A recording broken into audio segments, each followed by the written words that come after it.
May ahas. Takbo, takbo. Nakakatakot? Lolo Santos, gusto mo pa ba itong maanghang na merienda? Ayoko na, ayoko na.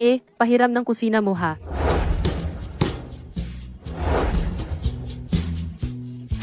Ay, huwag kang magsabi. Ang bango nito.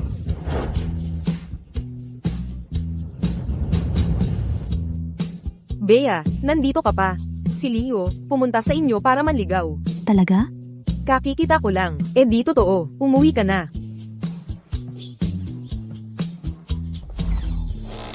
Leo.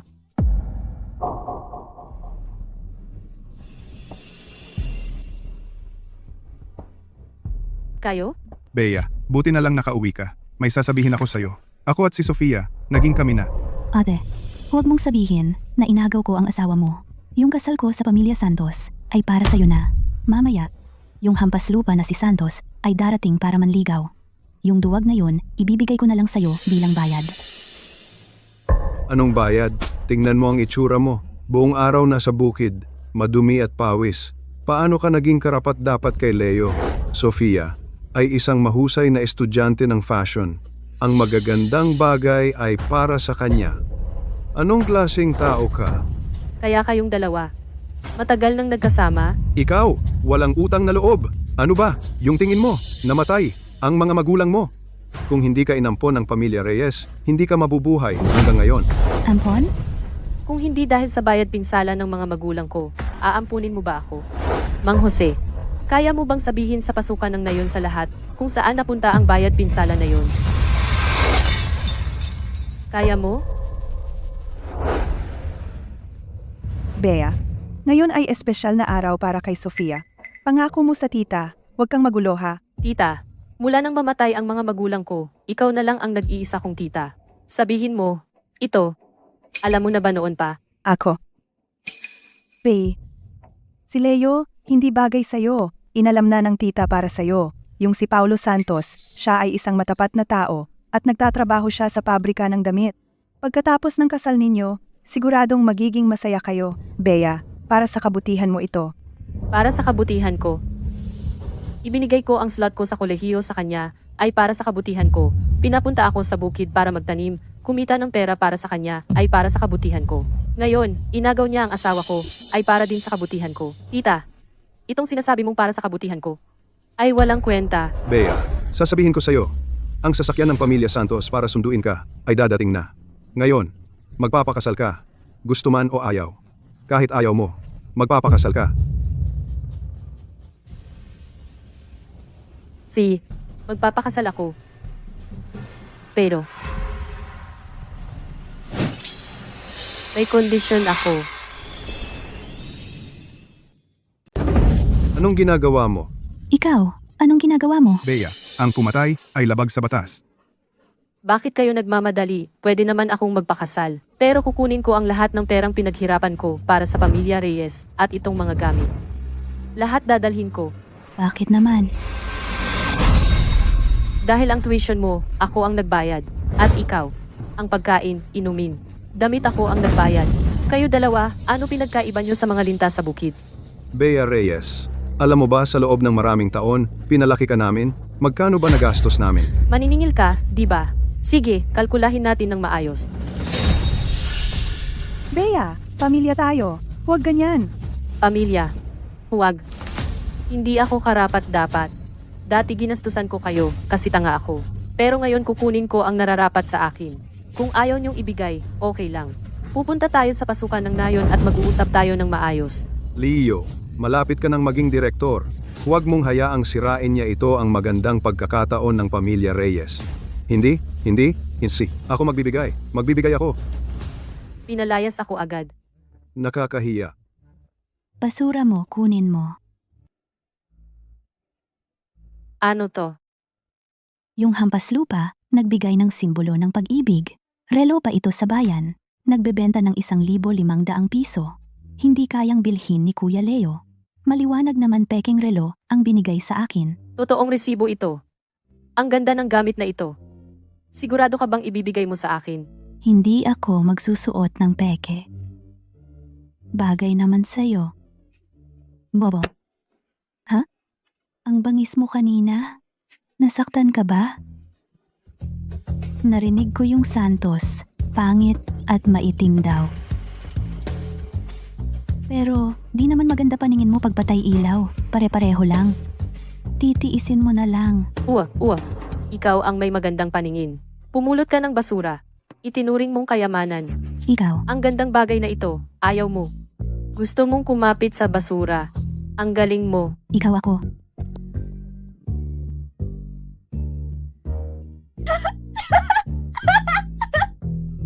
Bea Reyes, dumating na ang lalaki mo.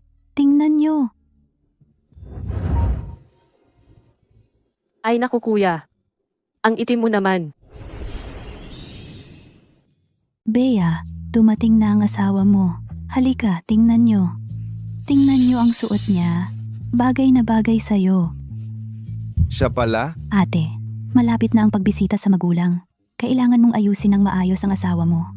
Kailangan mong ayusin ng maayos ang asawa mo. Sa oras na iyon, kung susuot siya ng ganyan, ang mapapahiya ay ang pamilya natin.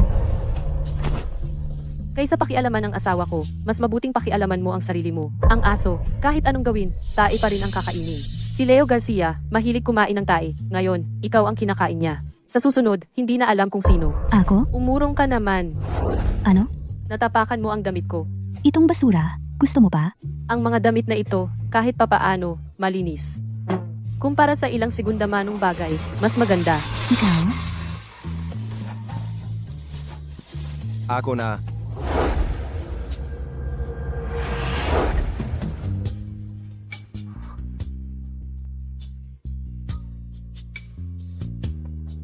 Bea. Uy, Paolo, buti nandito ka. Sasabihin ko sa'yo, kinakansela na ang engagement natin. At kinakansela na ang engagement natin. Siya ay ang kabayaran namin sa'yo.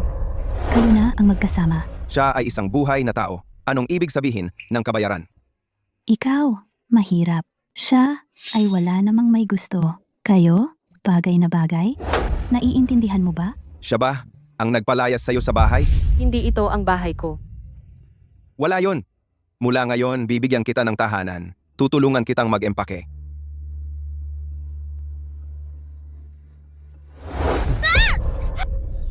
Tara na.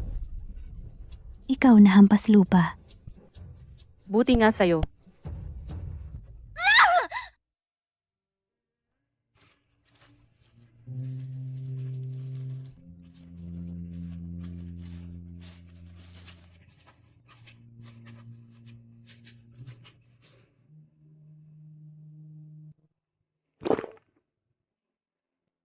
Medyo, hindi ka ba komportable? Malapit na tayo sa bahay. Ikaw si Paulo Santos. Ikaw si Paulo Santos. Alam kong mahirap ang buhay ninyo. Itong relo, hindi ko ginamit. Ibinalik ko sa'yo. Napakamahal na bagay. Buti na lang hindi alam ni Sofia ang halaga nito. Isoli mo na agad. Gusto niyang kanselahin ang kasal natin.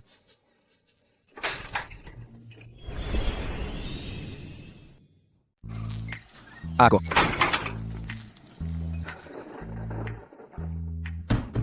Baba ako para itulak. Wag na. Ang mga bagay na ito, ako na ang bahala.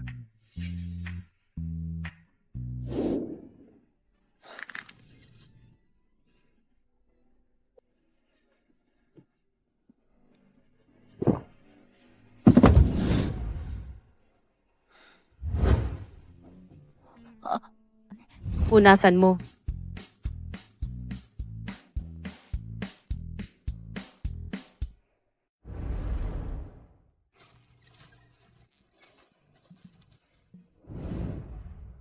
Narito na tayo. Wala si nanay ngayon sa bahay. Pumasok ka na at magpahinga. Ako na. Maliligo ako.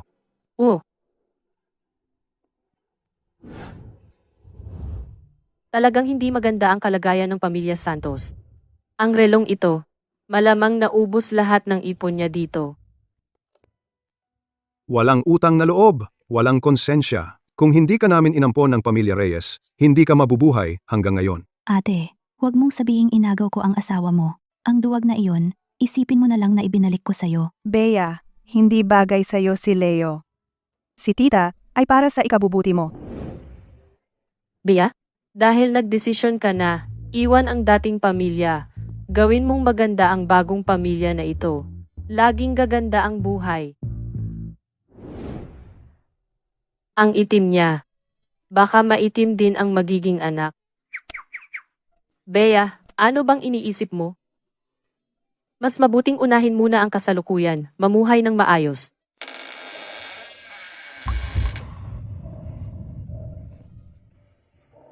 Ikaw.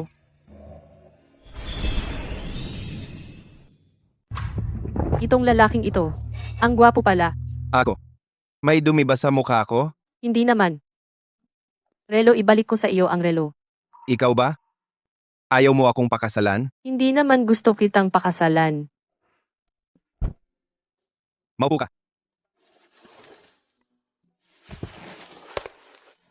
Isuot mo na lang. Walang balikan. Ay, hindi pwede. Ang mahal ng relo na ito.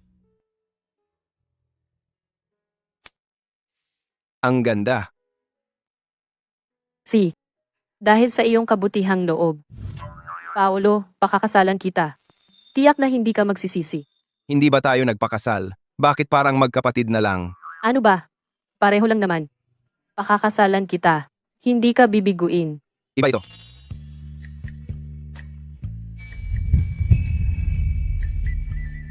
Ikaw. Pagod ka na ngayong araw. Magpahinga ka muna. Matutulog ako sa kabilang kwarto. Ay, sandali. Kasal na tayo. Bakit hindi tayo sabay matulog? Ha?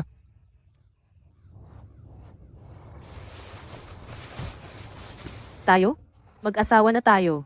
Hindi ba dapat tayong gumawa ng mga bagay na ginagawa ng mag-asawa na dapat gawin? Ganito ba siya? Tinatanggap na ako? Mali. Masyado siyang simple. Wala siyang alam. Baka gusto lang niyang humanap ng sandalan, kaya ganyan siya magsalita. Hindi ako makakapagsamantala. Kailangan kong maghintay hanggang sigurado siya at handa siyang makasama ako habang buhay. Hindi pwede, Bea. Hindi ka pa sigurado. Hindi tayo pwedeng magganito. Ikaw na ang aking asawa.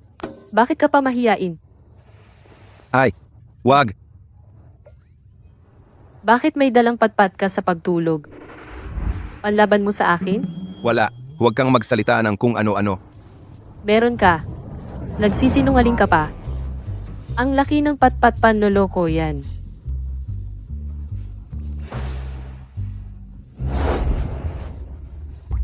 Nakakasakit yung patpat mo.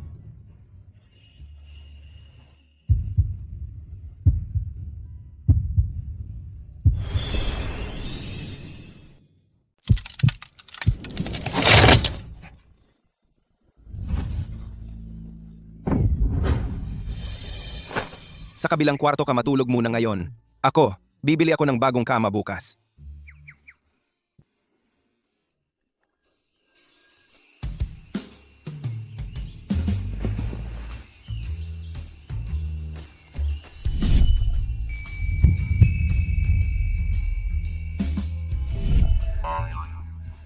Bea Reyes, ano ba ang iniisip mo?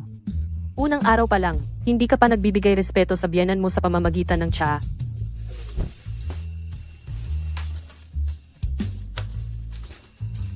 Ang manok mo araw-araw kumakain sa amin. Sa tagal, ako pala ang gumagastos. Walang hiya ka. Ngayon dapat magbigay ka ng 20 piso. Ilang manok lang ang tumuka ng konting butil. Hindi iyon nagkaka-20 piso. Nangingikil ka ba? Ako nangingikil?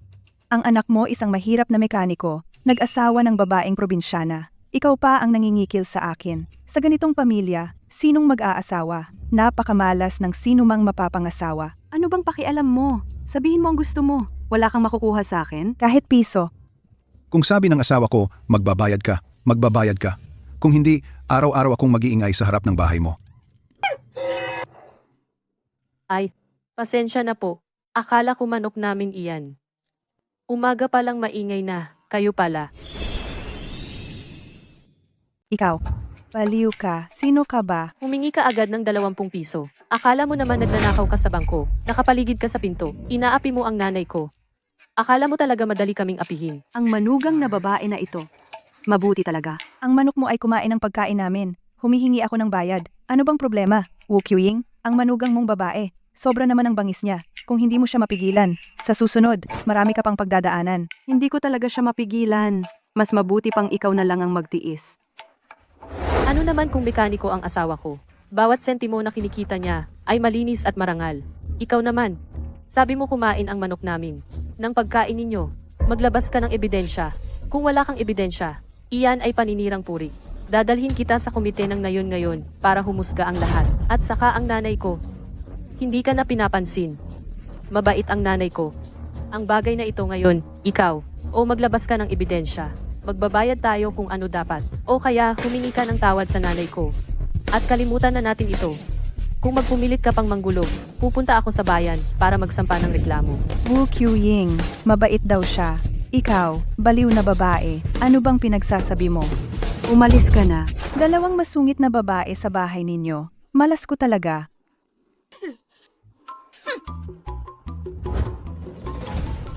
Bakit 2 piso lang? Wala na talagang pera. Sandali. Sa tingin ko itong babaeng ito, medyo maganda naman. Kung gayon, samahan mo kaming magsaya. Huwag. Bastos. Bastos ng aapi ka ng babae. Ayos ka lang ba? Ako. Ang pangalan ko ay B-Race.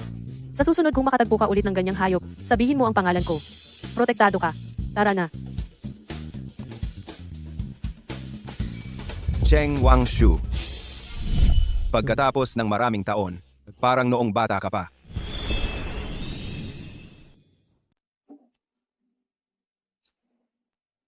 Umupo.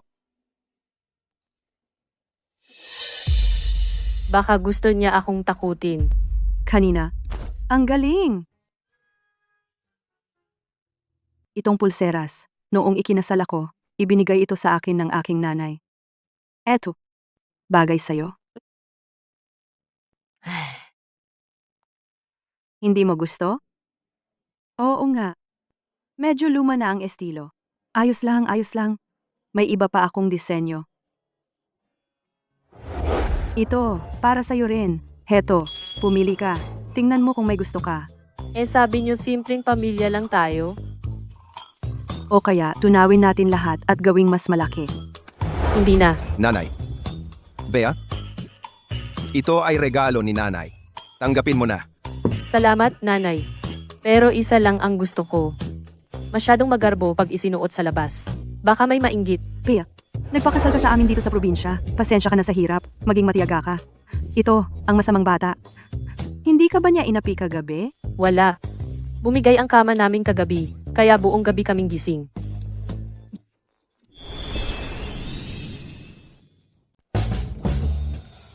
Nanay, Bea, mag-usap muna kayo. Magluluto muna ako.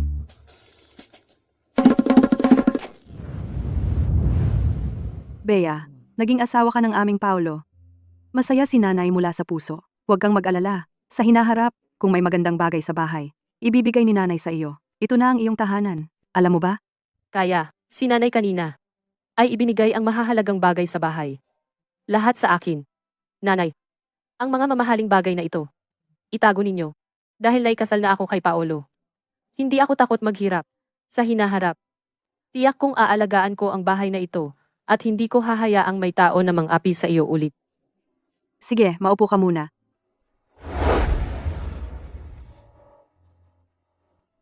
Bea, halika. Ito ang libro ng account ng pamilya. Sa ngayon, ang bahay na ito, ikaw na ang magpapasya. Ang kapal naman nito. Lahat ito ay utang ng pamilya. Matanda na si nanay. Bawat buwan, nakikita ito. Dumarami. Dumarami? Lumalabo na ang mata. Nalulungkot ako. Nanay, huwag kayong mag-alala. Ang pasanin mula ngayon, ako at si Paolo, ay unti-unti naming dadalhin. Ang mall sa bayan, ang lupa sa bukid, at ang bundok. Lahat ay sa ating pamilya. Oo nga.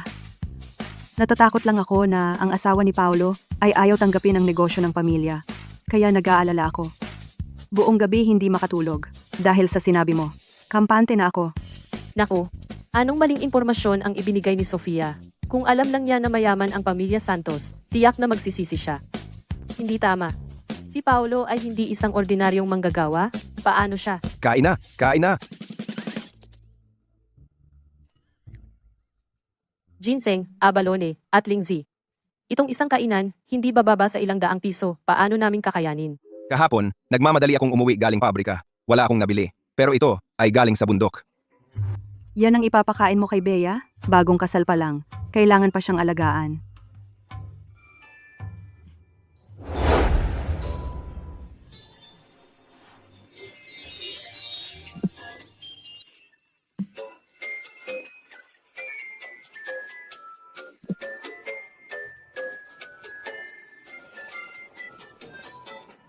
Masarap. Dahan-dahan lang. Ako na ang magliligpit.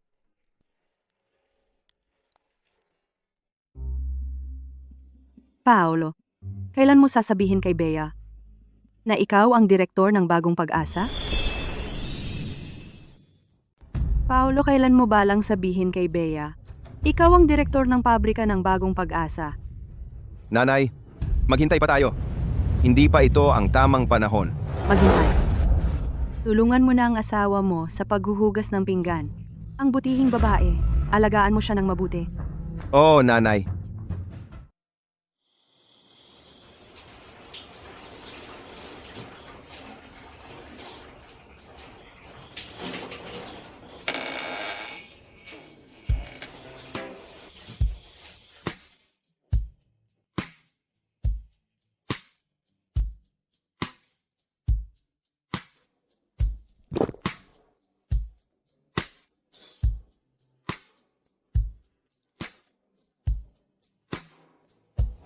Sino yan?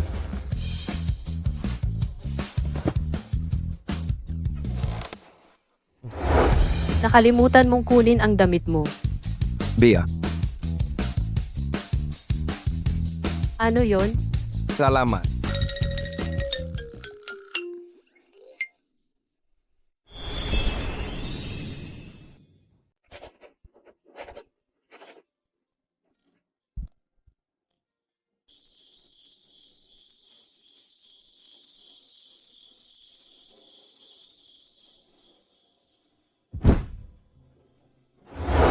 Anong ginuguhit mo? Nagkukumbari lang ako. Ang lamig ng panahon.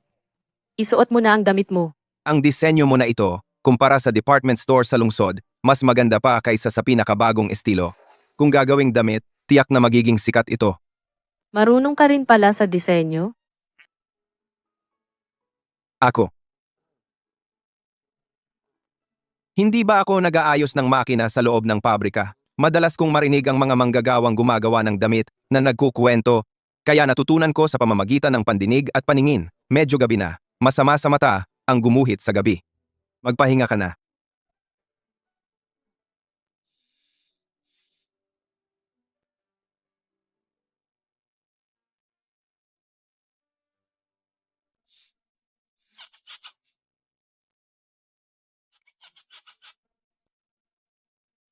Ito ay kutson.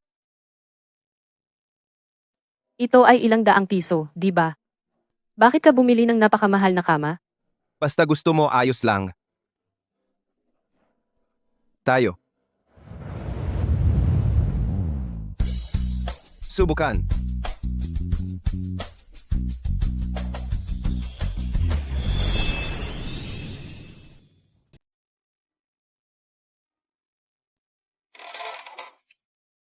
Eto lang.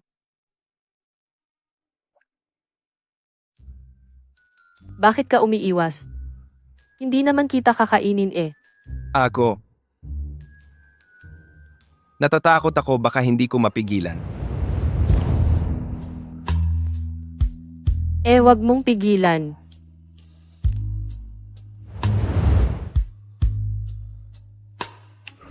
Hindi. Hindi, Bea. Hindi. Kakasama lang kita sa bahay. Wala pa akong handaan. Hindi kita pwedeng bastusin ng ganito. Hayaan mo munang maihanda ko ang handaan at bigyan ka ng magandang katayuan. Tayo. Ang dami mong sinasabi.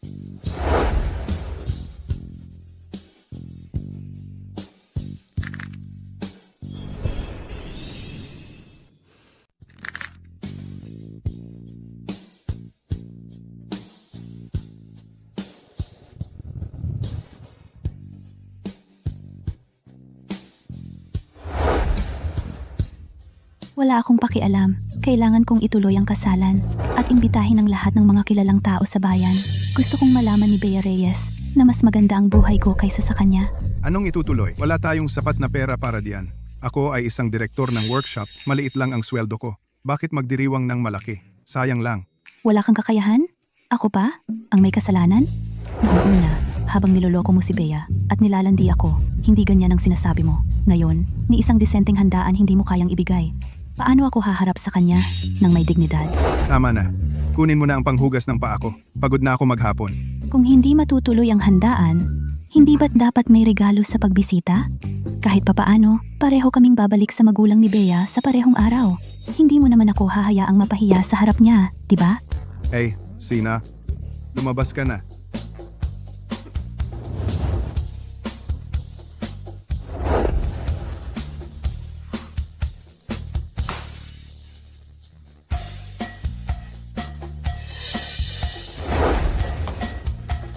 Bea Reyes, teka lang. Tiyak na mas maganda ang takbo ng buhay ko kaysa sa iyo.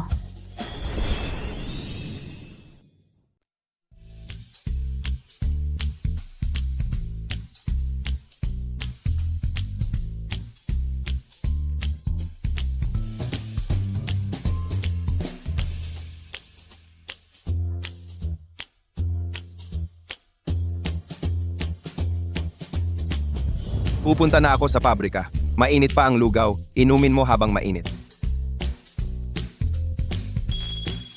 Mukhang walang alam. Akala ko hindi, pero maalaga pala. Direktor, bakit hindi ka pumunta sa pabrika nitong mga nakaraang araw? Siyempre, kasama ko ang asawa ko. Ano? Ikaw, nag-asawa ka? Nag-aalboroto ka. Paano na ang babaeng lihim mong iniibig? Para sa kanya, gusto mo pang ipakansela ang kasal sa pamilya Reyes. Bakit ngayon kasal ka na? Hindi naman nakansela. Siya iyon. Ang galing ng pagkakataon. Talagang nagkataon. Ah, siya nga pala. May ipapagawa ako sa iyo. Go! Karaniwan, ano ang mga regalo sa pagbisita? Ano ba ang dapat ibigay? Pera. Ngayon, walang mas epektibo kaysa totoong pera. Ang bourgeois, nama. Hindi mo alam iyan. Hindi ba sinabi mong ang babaeng iyon ay inaapi sa bahay? Gusto mong ipakita na kaya mo siyang protektahan?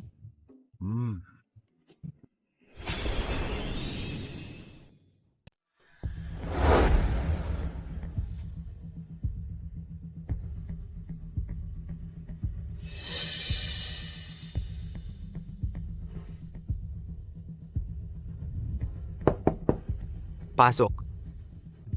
Sekretarya Cruz, mag-isa lang po kayo dito? Samahan ko po kayo. Yung isa kanina ay, Sino pa? Direktor ng pabrika. direktor? Napakabata pa. Ano ang pangalan ng direktor natin? Santos. Huwag mong itanong ang hindi dapat.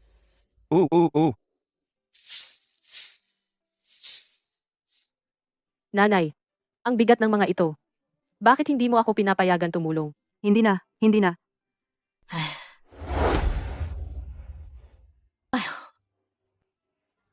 Ito ang regalo ni nanay para sa iyong pagbisita sa magulang. Ang mahal naman nito. Anak, unang pagbisita mo ito sa magulang. Nabalitaan ko. Yung kapatid mong babae ay gayon din. Sabay kayong uuwi. Hindi ba niya ikay hinahamak? Kailangan nating maghanda ng higit pa. Heto, kunin mo. Ipahiya mo siya ng todo. Ang dami naman.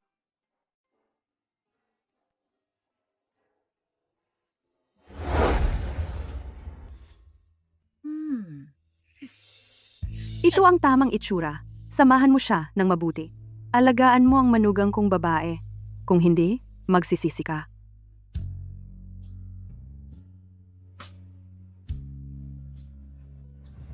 Eto. Kunin mo. Ang bigat. Parang bato. Anong nasa loob? Regalo ito sa pagbisita sa magulang. Buksan mo ito sa araw ng pagbisita. Hindi na talaga. Yung pamilya ni Mang Jose. Hindi nila karapat-dapat ang mga ito. Bea, makinig ka kay nanay. Si Paolo ang sasama sa iyo pauwi para mapanatili ang iyong dangal. Dati lagi kanilang inaapi. Ngayon, hayaan silang makita. Maganda ang iyong napangasawa. May nagmamahal sa iyo. Naiintindihan mo?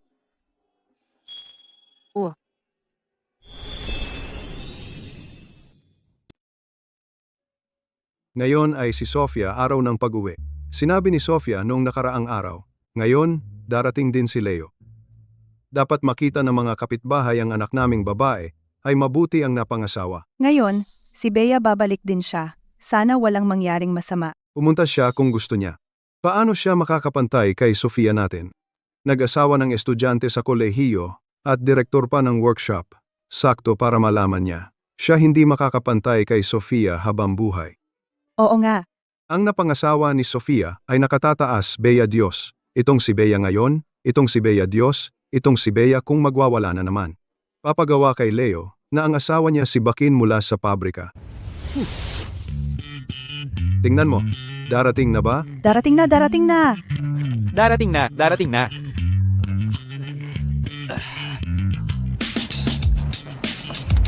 Ito ang kotse. Ang ganda ng itsura. Oo nga.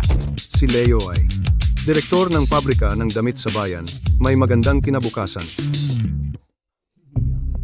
Leo, magaling ka talaga.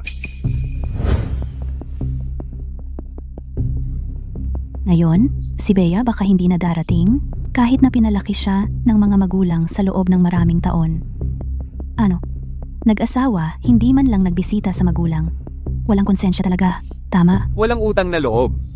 Si Bea, sa tingin ko, parang hindi siya ganoon. Hindi mo alam ang tunay na kalooban. Akala ko kung sino ang nagsasalita ng masama sa likod ko. Ito pala ang aking mabuting kapatid na babae.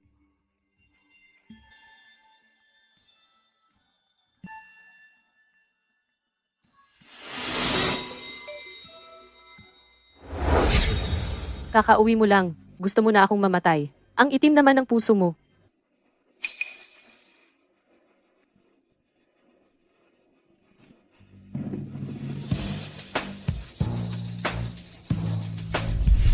Ikaw, Ikaw, Tita at Tito.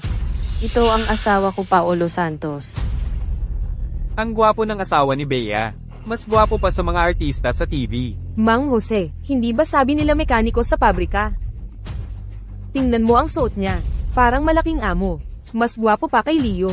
Oo nga. Nalinis na. Mukha na siyang disenteng tao, swerte niya. Anong silbi ng pagiging gwapo? Hampas lupa pa rin. Si Leo ko ay direktor ng workshop. Kanina, sinisiraan mo ako sa likod ko. Ang lakas ng boses mo, di ba? Bakit ngayon bigla kang natahimik? Bea, huwag kang masyadong sobra. Si Sofia ay nag-effort para tulungan ka. Ikaw naman, pagdating mo, sinigawan mo agad siya. Wala ka bang pagkaate? Ikaw.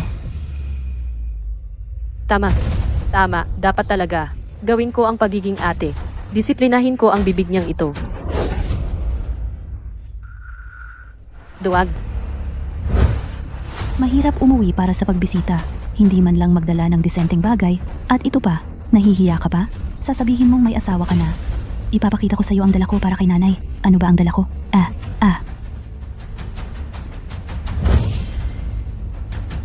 Nanay, bilangin mo. Ang daming pera. Ang bait ng anak ko. Sa totoo lang, nag-asawa ka ng mahirap. Hindi mo man lang mabayaran ang regalo sa pagbisita. Kawawa naman. Si Bea, napakakuripot. Huwag mong sabihin. Si Sofia ay nagpakasal kay Leo. Ang buhay ng pamilya Reyes ay naging maganda. Sinong pamilya ang may regalo sa pagbisita na nagbibigay ng ganito karaming pera? Si Leo ay talagang mapagbigay. Ate, naglakbay ka ng malayo para umuwi. At nagdala ka lang ng basura? Hindi ka ba naawa sa bigat? Kung talagang wala kang pera, pwede mo namang sabihin sa akin. Pahihiramin kita. Ito lang? At nahihiya ka pang dalhin dito? Bilang regalo sa pagbisita para kay nanay? Oo nga, Bea. Ano ba ang dala mo? Huwag mo silang pansinin.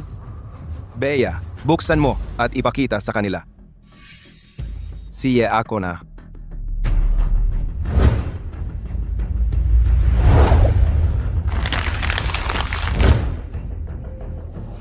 Ang daming pera.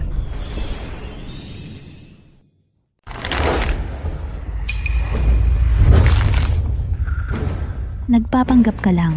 Hindi ako naniniwala na kayong mga mahihirap ay may maipapakitang maganda. Wala kang pakialam. Tara, pasok na tayo sa loob. Mainit sa labas. Huwag tayong masyadong maaraw. Sofia, nagluto si nanay ng paborito mo ngayon. Tara na. Bea, kung ayaw mong manatili dito, uwi na tayo. Manood tayo ng sine. Ano bang ikinababahala ko?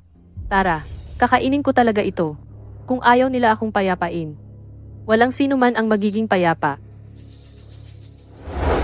Kuya Leo, tingnan mo. Ito ang magandang alak na binili ko kahapon sa bayan. Halika. Ito'y para sa iyo. May trabaho pa ako bukas. Hindi na ako iinom. Tatay, si Kuya Leo ay ang direktor ng pabrika. Ang pabrika ng damit araw-araw, libo-libong orders, sobrang busy. Mabuti naman busy. Lalaki, dapat may ambisyon. Leo, kami ng nanay mo sa nayon ay magtatayo ng tindahan ng damit. Tingnan mo, pwede ba sa inyong pabrika kami makakuha ng paninda ng mas mura? Ah, iyan. Hindi naman malaking problema. Sa pabrika, may boses naman ako. Pwesto ko ito.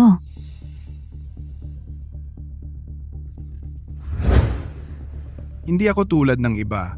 Walang permanenteng posisyon.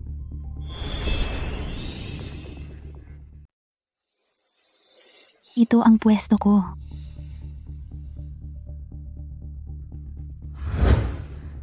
Hindi ako katulad ng iba. Wala man lang permanenteng posisyon. Oo nga. Leo, noong araw, ikaw ang sanayon nating nag-iisang estudyante sa kolehiyo. Ngayon, ikaw ay direktor ng pabrika ng damit. Buti na lang at nandito ka. Ang pamilya Reyes natin. Ay umangat na. Si Sofia natin ay mapalad. Hindi tulad ng iba na wala namang kwenta.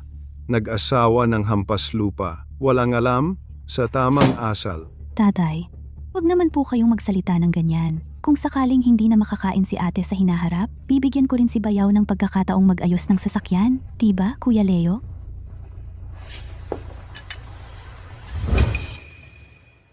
Tungkol sa pagkansela ng kasal, may utang pa rin ako kay Bea. Pero basta't sasabihin niya, sa oras na iyon kapag nag-ulat ako sa direktor ng pabrika, banggitin ko, sabihin ko na negosyo ito ng kamag-anak. Ang presyo ng supply. Talagang mababa. Bea, narinig mo ba? Bakit hindi mo ialay ang inumin kay Leo? Ayoko. Hoy, ikaw. Okay ka lang. Sinayang ko lang ang pag-aalaga ko sa iyo ng 10 taon. Mas mabuti pa ang mag-alaga ng aso. Wala kang kwenta. Ang aso, marunong magwagayway ng buntot. Paano naman nagkaroon ng anak na tulad mo ang magulang mo na walang utang na loob, maaga silang namatay, talagang ganti ng tadhana. Itong pagkain ngayon. Kung ayaw mong kumain ng maayos, wag na lang kumain lahat.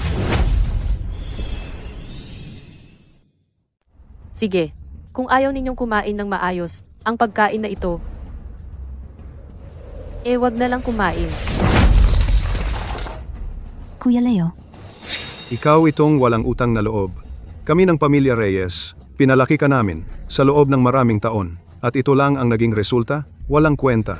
Bea, ang iyong mga magulang ay biglang namatay at iniwan ka sa amin. Kami, ginawa namin ang lahat para sa iyo. Bakit nung ikinasal ka, bigla kang naging suwail? Ate ko, tingnan mo nga, ang iyong mabuting anak. Wala kayong karapatang banggitin ang mga magulang ko. Ninakaw ninyo ang bayad pinsala niya. Inagaw ang slot niya sa pag-aaral at pinahirapan ninyo siya. Alam ng aking mga biyenan sa kabilang buhay. Sila ang hindi mapayapa. Hindi ba kami gumastos para sa kanya? Kung magsakripisyo siya ng kaunti, ano ba namang problema? Ikaw, isang pansamantalang manggagawa, anong karapatan mo para turuan kami? Talaga ba? Ang mga damit mula sa pabrika, wala ni isa sa inyo ang makakakuha. nagpapanggap ka pa. Wala kang karapatang magsalita dito. Tama. Ako ang direktor ng workshop sa pabrika. Ikaw, isang mekaniko lang at pansamantala pa. Baka sa pag-aayos ng makina, nabobo ang utak mo. Ano? Sawa ka na ba sa buhay mo?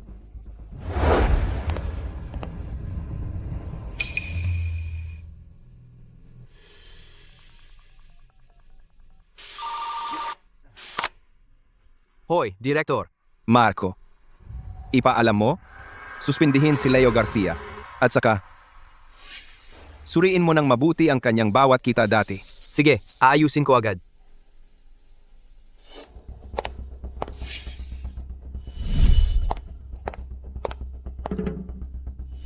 Ang mukhang ito, parang nakita ko na saan man. Talaga? Kuya Leo, bakit maputla ang mukha mo? May sakit ka ba? Sofia, sabi mo kanina? Ano pangalan niya? Paolo Santos. Ano ang pangalan ng direktor natin? Santos. Ikaw? Ikaw. Anong ikaw? Nag-utal ka na. Kilala mo ba si Secretaria Cruz? Hindi ka naman ganun katanga. Nagpapanggap ka lang. Kuya Leo, huwag kang magpadaya sa kanya. Noong engagement nila, nagbigay siya ng peking relo. Tatak bulaklak pa. Kung totoo yun, sobrang mahal. Buti na lang matalas ang mata ko. Hindi ako nauto sa kanya. At saka, walang nakakakilala sa kanya sa loob ng pabrika. Paano naman siya makakakilala kay Secretaria Cruz? Tama, sinabi ko na nga ba. Paano naman si Secretaria Cruz makikilala ang isang pansamantalang manggagawa tulad mo? Talaga?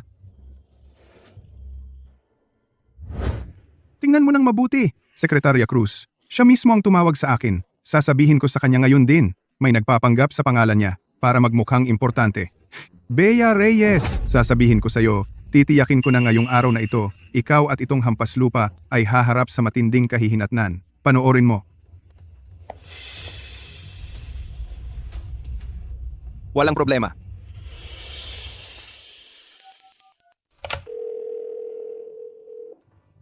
Oh, Secretaria Cruz. Leo Garcia, sinisuspinde ka sa trabaho. Ano? Secretaria Cruz? Baka nagkakamali kayo? Pagkakamali? Ito ay direktang utos ng direktor. Kung gusto mo, hintayin mo ang pagbabalik ng direktor at ikaw mismo ang magpaliwanag sa kanya. Oy! Pa, Paano nangyari?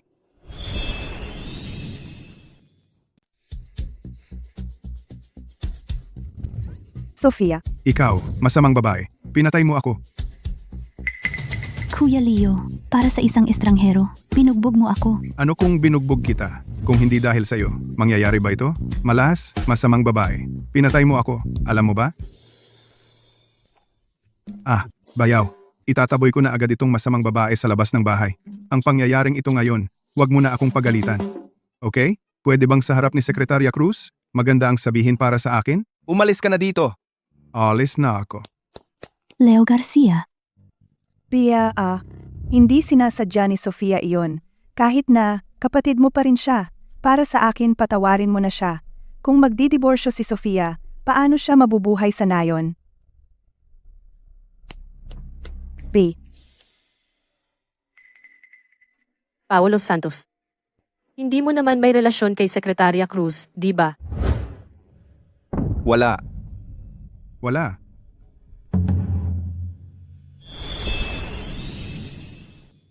Talagang kilala ko si Marco. Pero sa pagkakataong ito, talagang malas siya. Tama. Nasakin ka naman palagi. Saan ako magkakaroon ng oras para kontakin si Secretaria Cruz? Pasensya na. Mali ako. Ako ang asawa mo. Huwag kang masyadong formal sa kin. Simula nang mamatay ang mga magulang ko, ako lang mag-isa humaharap sa mga problema. Sa unang pagkakataon, may tao na nagtanggol sa akin. B. Mula ngayon, protektahan kita. Tama. Yung pera mo, itago mo sa sarili mo. Huwag mong hahayaang mapunta kay Sofia. Yung mga taong iyon. Bakit ko itatago? Para sa'yo yan. Sa'yo na yan. Hindi pwedeng ganyan. Ituring mo na lang. Bigay kaya ko sa'yo. Bobo. Sino bang tao ang nagbibigay ng bigay kaya ng 2 beses? Oo nga. At ito pa. Ito, para sa'yo. Itong cellphone? Tiyak na mahal ito, di ba? Bakit mo ginastusan ng ganyan kalaki para bilhin ito? Bea, kapag gusto ng lalaki ang isang babae, gumagastos siya para sa kanya. Bakit kailangan ng maraming dahilan? At saka, gusto ko lang na sa susunod na maka-encounter ka ng ganoong sitwasyon, pwede mo akong kontakin kahit kailan. Hindi mo ba ginamit ito kanina para kontakin si Secretaria Cruz? Paolo, tingnan mo naman ang itsura mo. Natatakot ka masyado.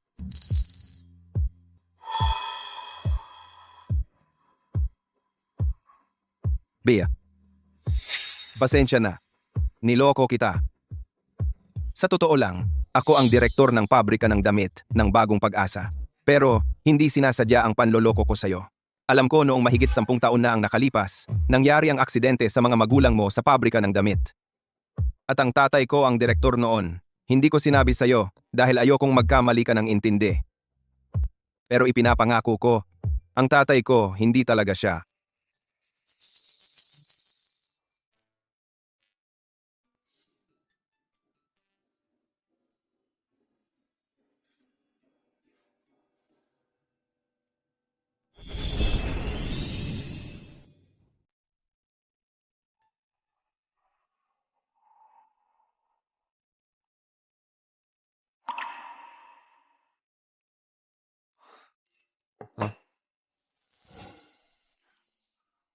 Anong iniisip mo? Ang lalim ng iniisip mo. Ang pabrika ng Bagong Pag-asa ay kumukuha ng bagong mga disenyador. Gusto kong subukan. Bakit? Narinig ko sa iba, ang mga magulang mo, mga 10 taon na ang nakalipas, ay may nangyaring aksidente sa pabrika ng damit. Bakit bigla kang gusto mong bumalik? Pasensya na. Nakaraan na iyon. Noong mga panahong iyon, nagkaroon ng sunog sa pabrika ng damit, at ang pinto ay nakakandado mula sa loob. Paano naging posible? May ganito bang pagkakataon? Kailangan kong malaman ang katotohanan noong panahong iyon. Kung ganoon, subukan natin. Saka ang galing mo naman magdisenyo. Tiyak na may magugustuhan. Tatawag ako. Sige, mag-aayos muna ako.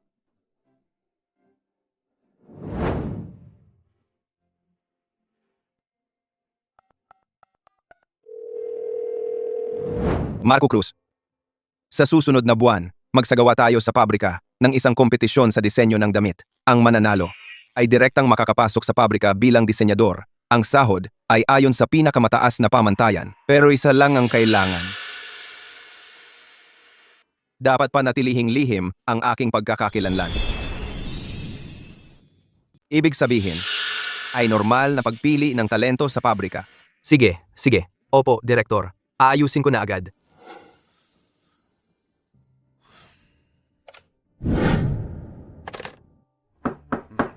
Pasok. Sekretarya Cruz, Busy ako. yung pagbabalik ko sa trabaho, pwede ba kayong magbigay ng konsiderasyon? Pangako ko, hindi na mauulit. Yung mga plano na kinuha ko dati, ang laki ng kinita ng pabrika natin. Di ba? Kulang kami ng tauhan sa pabrika ngayon. Bigyan nyo na lang ako ng isa pang pagkakataon. Ganito na lang. Sa susunod na buwan, magkakaroon tayo ng kompetisyon sa disenyo ng damit. Ang mananalo ay maaaring maging disenyador ng damit. Pwede kang sumali at manalo. O pwede ka ring magdala ng talento sa pabrika. Kapag ginawa mo ng maayos, makikiusap ako sa itaas para maibalik ka sa dating posisyon.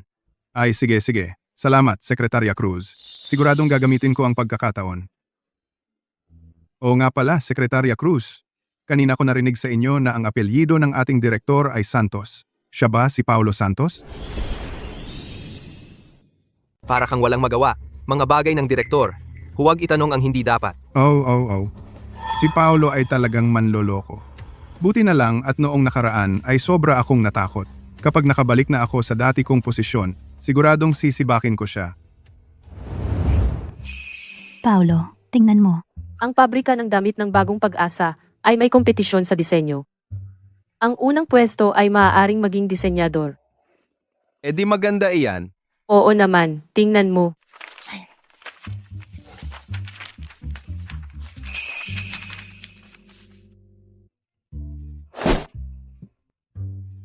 Naniniwala ako sa'yo. Siguradong mananalo ka.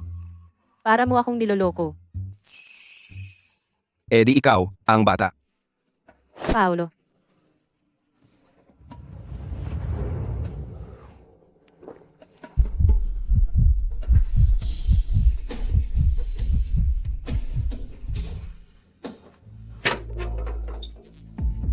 Sofia! Ay, Sofia. Anong ginagawa mo? Sa kasal natin, hindi na tayo maghihiwalay. Dumating na ang pagkakataon natin. Anong ibig mong sabihin? Ang pabrika natin ay magdaraos ng kompetisyon sa disenyo ng damit. Kapag nanalo tayo, ay sa pabrika magiging mahusay na disenyador, sabi ni Sekretarya Cruz. Kapag nanalo tayo sa kompetisyon, makakaya ko nang makuha ko muli ang posisyon ko bilang direktor ng workshop. Kompetisyon sa disenyo. Ano ang kaugnayan ko diyan? Ako. Hindi yata maganda. Kung hindi dahil sa dati mong disenyo, paano ako nakakuha ng posisyon bilang direktor ng workshop? Ang kompetisyong ito, gumawa ka ng ilang magagandang disenyo. Kapag nanalo tayo sa kompetisyong ito, makakabalik ako sa dati kong trabaho. Sa oras na iyon, si Bea na babaeng yon wala siyang karapatang maglinis ng sapatos ko. Wisit! Noong una, kinuha ko ang mga disenyo ni Bea. Muntik nang maubos. Saan ako kukuha ng 2 disenyo? Sige. Subukan ko. Pero matagal na akong hindi nakapagdisenyo. Hindi ko masisiguro kung magagawa ko ito ng maayos. Naku, Huwag kang mag-alala, tiyak na kaya mo. Kapag may kailangan ka, bibilhin ko para sa'yo.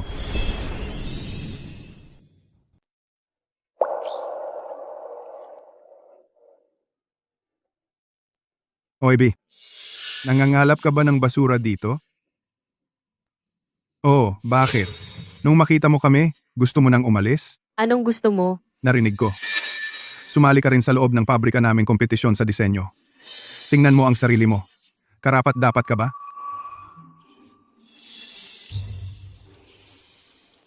Sasabihin ko sa'yo, Bea, ang pagsuntok ay labag sa batas, alam mo ba? Maraming nakatingin dito. Di umalis ka na. Bea, anong silbi ng pagpapakatapang mo sa akin? Ngayon, umatras ka na lang sa kompetisyon. May oras pa. Huwag mong hintayin na mapahiya ka sa harap ng lahat. Ang ilang mga pangarap. Mangarap ka na lang. Ilang taon kang hindi nag-drawing. Marunong ka pa ba kung paano magdisenyo ng damit? Tama. Ngayon humingi ka ng tawad sa akin ng maayos. Sipsipin mo ako, baka, sa harap ni Sekretarya Cruz. Papurihan kita. Baka, bigyan ka pa ng consolation prize. At hindi ka naman naparito ng walang kabuluhan. Leo, magkano ba ang halaga ng iyong dangal? Kung totoong may halaga iyan, bakit ka nasuspinde sa trabaho? Ikaw buong araw kang parang asong sunod-sunod sa paligid ni Sekretarya Cruz. At ikaw naman, Sofia, paano mo nagawa ang disenyo? Wala ka bang kahihiyan? Anong kalokohan ang sinasabi mo? Iyong, lahat ng iyon ay akin. Ako ang gumuhit. Talaga? Gusto mo bang sabihin sa kanya kung paano mo ito ginawa? Sofia, anong ibig niyang sabihin? Ang iyong disenyo? Baka naman.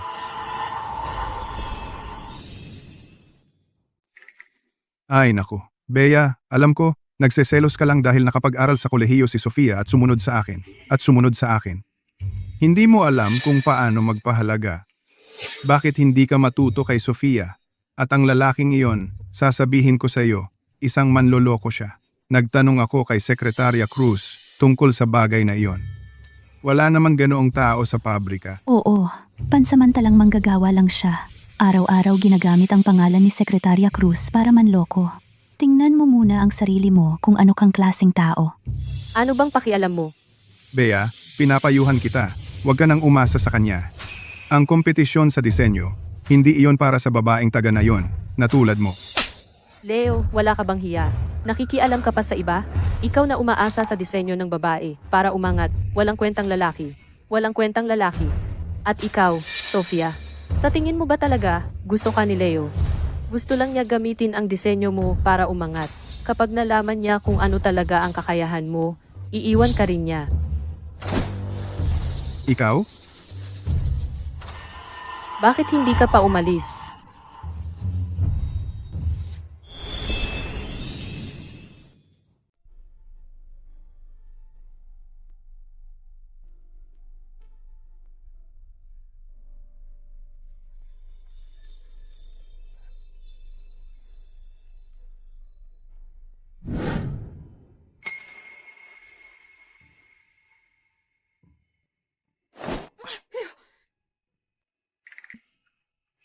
Sofia, kung hindi na lang natin salihan ang kompetisyong ito, huwag na lang nating salihan. Imposible. Kung hindi ako sasali, tiyak na makikipaghiwalay sa akin si Kuya Leo. Si Bea Reyes ay isa lang namang hindi naman nag-aral. Paano siya makakatalo sa akin? Si,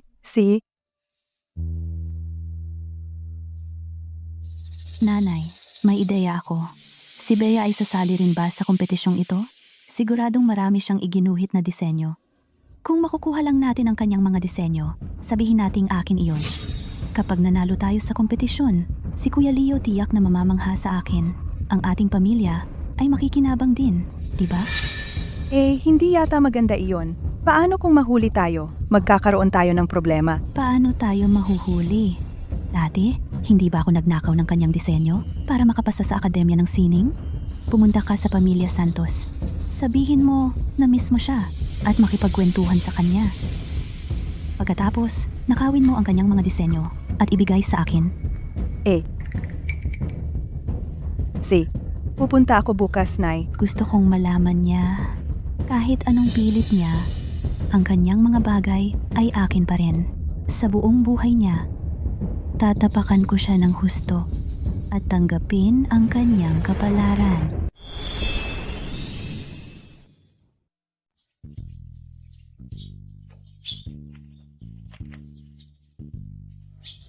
Anong ginagawa mo riyan? Wala si Bea sa bahay. Wala siya sa bahay? Dito na lang ako maghihintay sa kanya. Hihintayin ko siya. Maghintay ka na lang.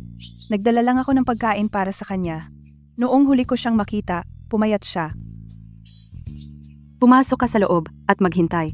Babalik na agad si Bea. Bibili ako ng karne.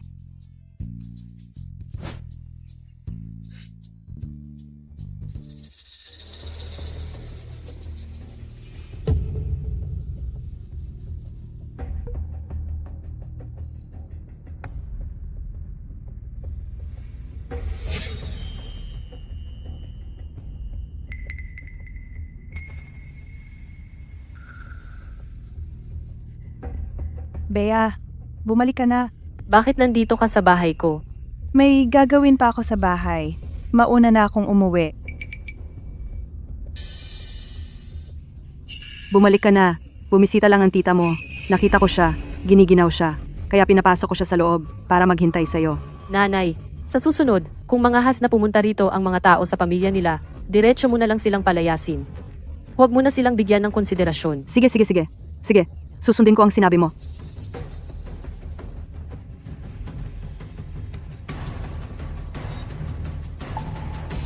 Sofia, talagang walang pag-unlad. Gagamitin mo ulit ang parehong taktika? Wag. Ang Bea natin, napakatalino at may talento. Tiyak na makakapasok sa magandang universidad, maging mahusay na disenyador. Bea, dapat kang mabuhay ng maayos. Huwag. Tatay. Nanay. B.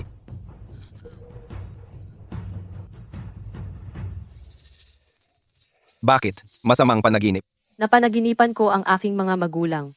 Bea, kung alam ng iyong mga biyenan na napakahusay mo ngayon, tiyak na matutuwa sila. At saka, huwag mong kalimutan na, mula ngayon, lagi akong nandito sa tabi mo, kasama ka. Aasikaso sa iyo. Protektahan ka. Pero ang aking mga magulang ay laging umaasa na maging isang taong marunong at may pinag-aralan. Tingnan mo ako ngayon paano nila ako magugustuhan.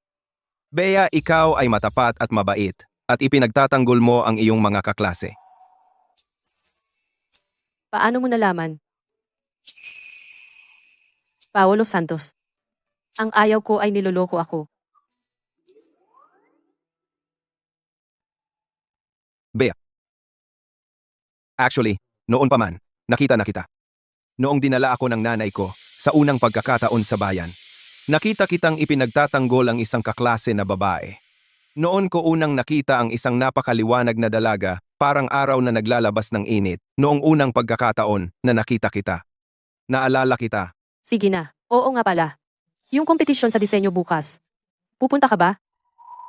Ako. May bagong makina sa loob ng pabrika. Kailangan kong bantayan iyon. Nagtatampo ka? Kung nagtatampo ka, parusahan mo ako. Paano parusahan? Kahit anong gusto mo.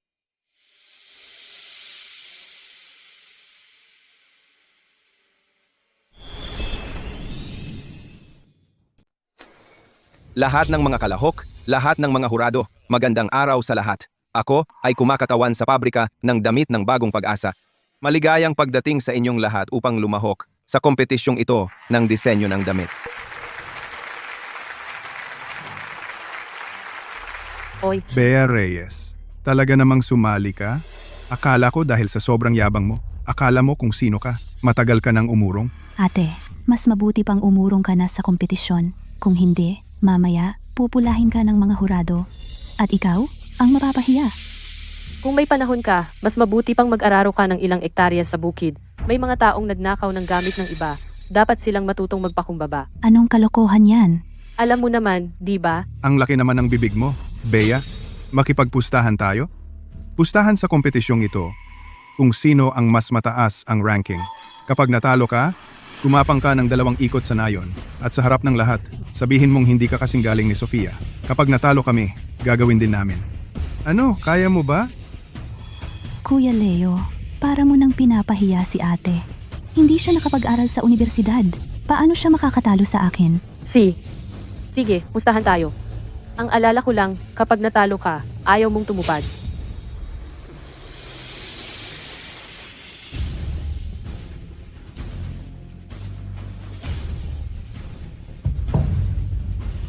Yung Sekretarya Cruz, gusto ko lang itanong, ano ang apelido ng pinuno kanina? Pasensya na. Sa loob ng pabrika, hindi namin maaaring ibunyag ang impormasyon ng mataas na pamunuan. Nagsimula ng mangolekta ng mga obra ang kompetisyon. Mangyaring maghanda ang mga kalahok sa likod ng entablado.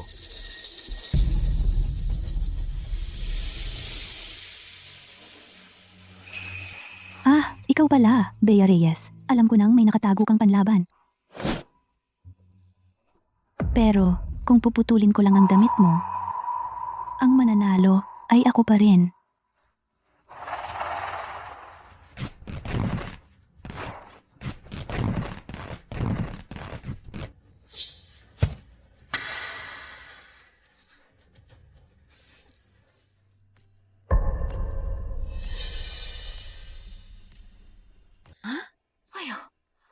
Ano ito? Ang ganda ng damit, bakit naging ganito?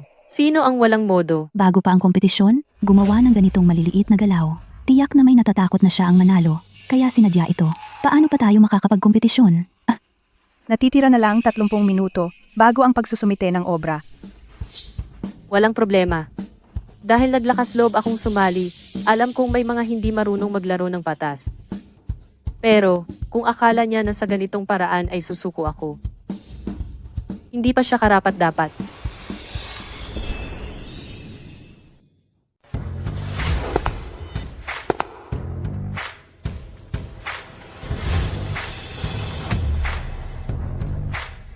Direktor. Pagkatapos ng iyong talumpati, hinabol ako ng ginang para tanungin kung sino ka. Ako na ang bahala. Huwag kang mag-alala. Wala akong sinabi kahit isang salita. Susunod, tawagin natin ang susunod na kalahok. Sofia Reyes.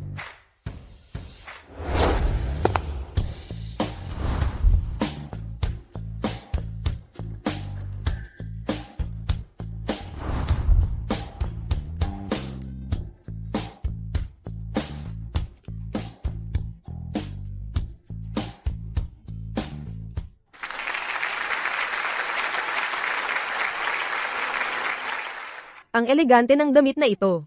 Hindi nakapagtataka na nag-aral ka ng disenyo. Napakakulay ng tela. Mukhang pampasaya.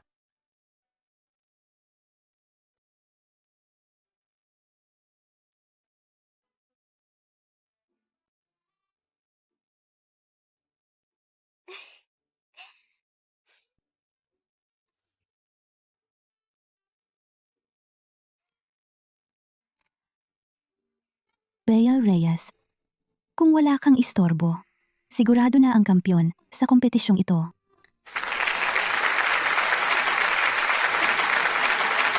Ang susunod na kalahok, Bea Reyes. Handa nang pumunta sa entablado. Susunod na kalahok, Bea Reyes. Handa nang pumunta sa entablado. Si Sofia namin, tunay na nag-aaral ng disenyo ng damit dati sa institusyon ng fashion at isa pa siyang mahusay na estudyante. Oo nga. Hindi tulad ng iba. Probinsyano, talagang probinsyano. Gusto pang makisali. Naiinggit lang kay Sofia natin? Nakakahiya talaga. Si Bea Reyes yun, di ba? Kanina. Nakita pa siya sa silid pahingahan. Bakit hindi na siya lumalabas ngayon? Baka wala talaga siyang kakayahan. Umatras na sa kompetisyon.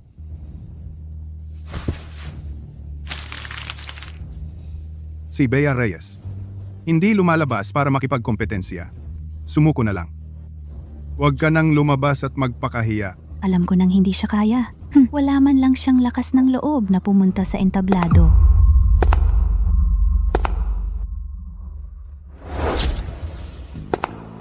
Ano to? Anong suot na yan? Anong palda yan? Ang ikli naman. Napaka-immoral naman ito. Pero ang ganda talaga. Kaysa sa damit na may bulaklak ni Sofia kanina, mas presko. Suot na ganyan. Talagang walang hiya. Masyadong maalay.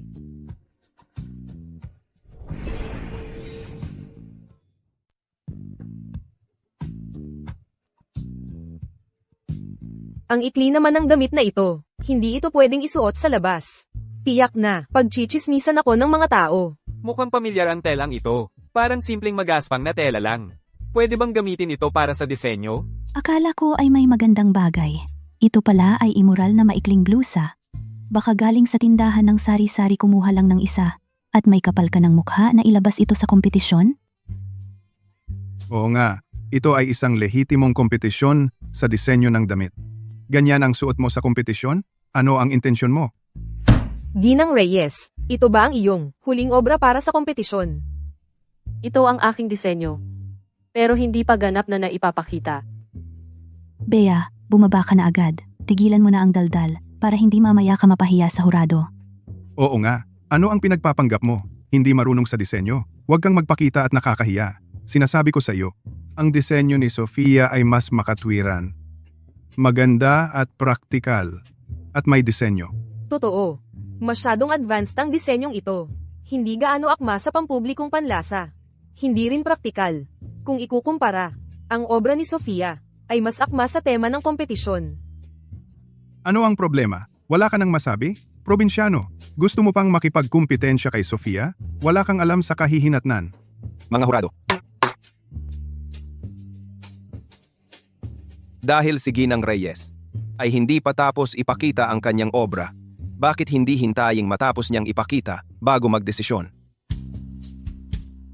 Hindi sa sinasabi ko, isang pansamantalang mekaniko. Wala kang karapatang magsalita. Umupo ka na, huwag kang magpakita at nakakahiya. Manahimik. Huwag mong gambalain ang kaayusan ng kompetisyon.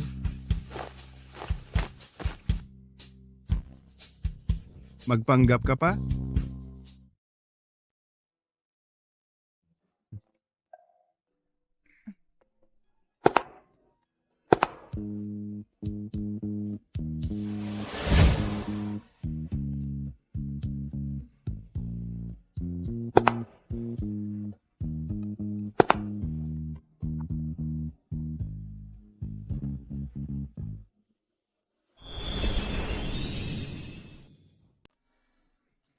Diyos ko.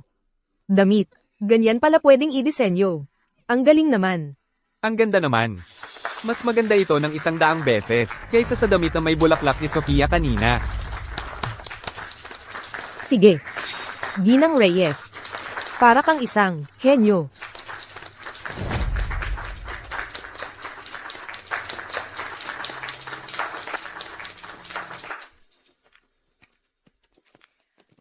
Kanina, buong tiwala kang nagsalita para sa akin. Hindi ka ba natatakot na wala akong kakayahan? Mapahiya kita sa harap ng maraming tao? Kung wala akong ganyang tiwala sa'yo, paano ako magiging asawa mo? Direktor, may problema. Ang maraming makinang panahi sa workshop ay nasira. Maraming order ang naghihintay. Pumunta po kayo at tingnan. Direktor. Bea Reyes, hindi mo ba talaga akala na ang asawa mo ay kumuha ng artista para gumanap at siya na talaga ang direktor ng pabrika ng damit, hindi ba? Sofia ang sinasabi mo ay ano? Aminin mo. Natatakot ka lang na mas maging maganda ang buhay ko kaysa sa iyo. Natatakot kang malaman ng iba na ang asawa mo ay isang mahirap na mekaniko kaya gumamit ka ng ganitong masamang taktika. Ngayon maraming pinuno ang narito. Ang asawa mo ay nagpapanggap na direktor ng pabrika ng damit iyan ay krimen ng panloloko. Sa huli, Haharapin mo ang matinding kahihinatnan. Huwag mong isiping dahil nagsuot ka ng lumang damit at nanalo. Ikaw na ang ginang direktor. Sinasabi ko sa iyo. Sa buong buhay mo, hindi mo ako malalampasan. Paulo Santos. Bakit hindi ka nagsasalita? Ipapaliwanag ko sa iyo kapag nakauwi na tayo. Tingnan mo, Leo. Hindi na siya nagsasalita. Buti naman kayo. Pabrika ng bagong pag-asa. Pero sa itaas ay pumirma ng kasunduan sa kooperasyon, isang lehitimong pabrika. Mangahas na magpanggap bilang direktor ng pabrika. Iyan ay pandaraya. Makukulong iyan. Bea, sa tingin ko, gusto mong kumain ng mani? Nababaliw ka na. Faye, papuntahin mo ang asawa mo para humingi ng tawad kay Leo. Huwag mong palakihin ang bagay. Bea, kung makukulong ka, huwag mong idamay ang aming si Sofia. Nakakahiya talaga. Ang pamilya Reyes ay hindi kikilalanin ang isang kamag-anak na tulad mo. Sa loob ng maraming taon, parang pinalaki ka namin ng walang kapalit. Umalis ka na ngayon din. Mula pagkabata hanggang ngayon. Noong nabubuhay pa ang aking mga magulang, magkano ang binigay nila sa inyo? Magkano sa pera na iyon ang ginamit ninyo para kay Sofia? At magkano ang ginamit para sa akin? At saka, ang bukid ng pamilya Reyes, aking itinanim lahat. Ano ba talaga ang ginawa ninyo para sa akin? Ano ang sinasabi mong kalokohan? Pagkatapos mamatay ng iyong mga magulang, sino ang nagbigay sa iyo ng makakain? Ngayong malaki ka na, binabalikan mo na ang mga nakaraan. Sa tingin ko, talagang naakit ka ng manloloko na ito at nabighani. Nawala na ang konsensya mo. Tara, sumama ka sa akin. Sumama ka sa akin sa komite ng nayon. Gusto kong malaman ng lahat na ikaw ay walang utang na loob at nagpakasal ka sa isang manloloko. Tingnan mo ng mabuti. Ano ito? Ito ay kontrata sa supply. Paulo Santos, pwede mong lokohin si Bea Reyes at gusto mo pa kaming lokohin. Buksan mo ang mga mata mo at tumingin ka ng mabuti. May selyo ito na nakatatak. Kapag nilagyan ng selyo, agad na magkakabisa ang kontrata. Kahit nabilhin ng isang taon ni Bea ang utang na loob sa pamilya Reyes, mula ngayon, si Bea ay wala ng kinalaman sa inyong pamilya Reyes. Huwag din kayong mag-isip na istorbohin siya muli. Ito. Pipirmahan mo ba itong kontrata o hindi?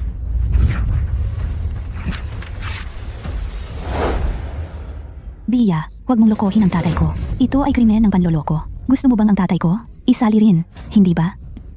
Sekretarya Cruz. Matagal na akong direktor sa loob ng pabrika. Hindi pa ako nakakita ng pansamantalang manggagawa na matapang magkunwari ang selyo ng pabrika ng bagong pag-asa. Dapat i-report sa distrito. Sabi mo, ikaw ay direktor ng pabrika, May. Ebidensya ka ba?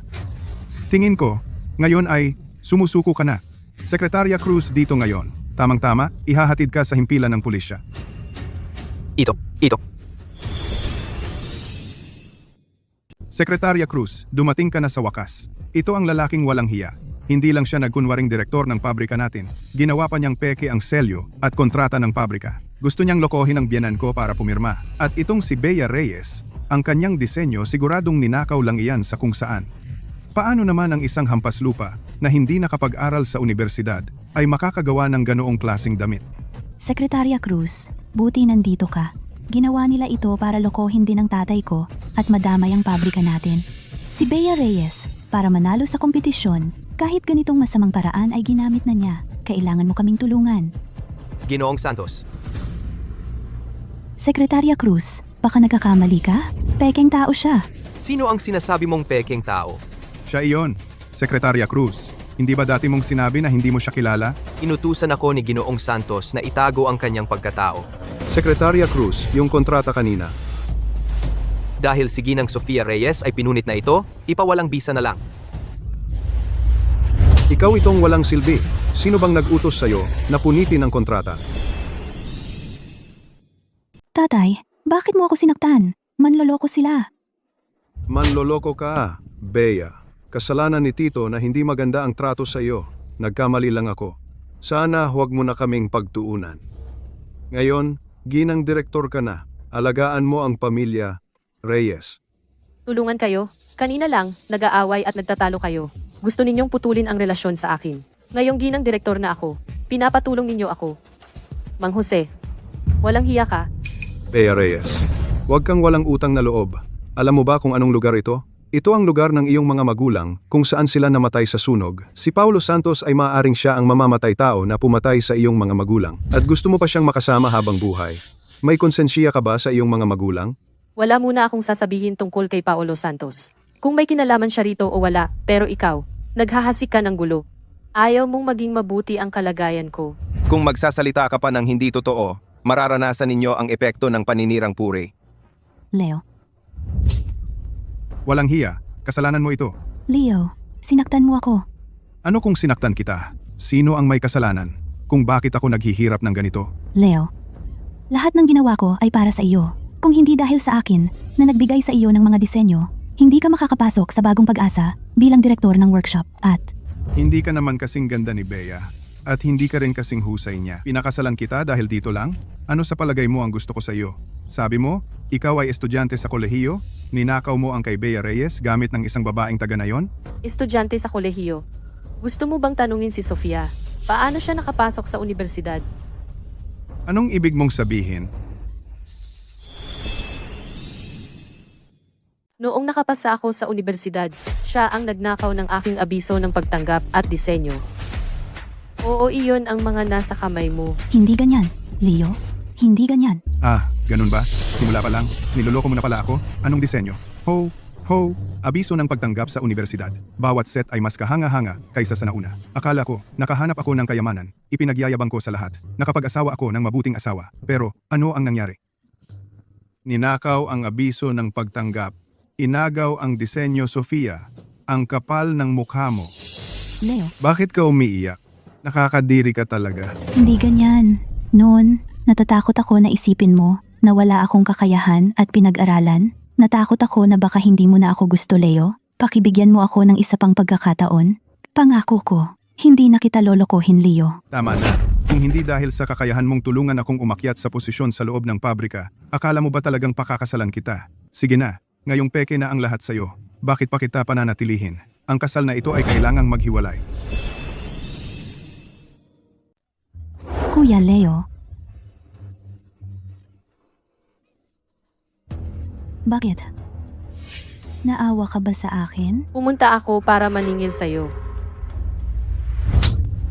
Itong sampal noong una akong pumunta sa pamilya Reyes, sinadya mong mawala ang litratong iniwan sa akin ng nanay ko. Itong sampal noong kinuha mo ang abiso ng pagtanggap. Itong sampal, noong ninakaw mo ang disenyo ko. Itong sampal, dapat sana sasampalin kita dahil sa pag-agaw mo sa asawa ko. Ngunit sayang, kasi ang inagaw mo ay basurang walang kwenta. At iniwan mo sa akin ang isang napakasama. Kaya't okay na lang. Anong gagawin mo? Bakit nakatayo ka pa riyan? Umalis ka na.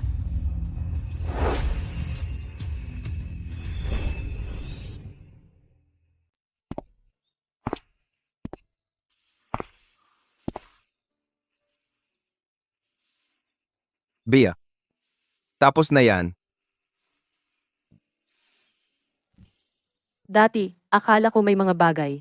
Parang batong bigat sa loob. Parang hindi ako makahinga kung hindi ko mababawi. Pero ngayong nakikita ko sila napaparusahan, saka ko lang naramdaman na mas nakakaluwag ng loob kaysa sa iba pa.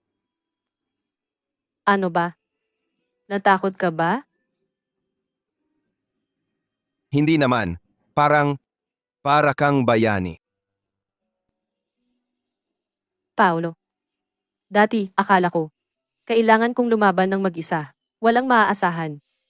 Pero nang makilala kita, saka ko lang nalaman na may nag-aaruga, may nagtitiwala, ay napakaginhawa. Salamat sa pagtitiwala mo sa akin. Tungkol sa magulang mo. Ito, pag-usapan na lang natin mamaya. Okay lang ba? Si...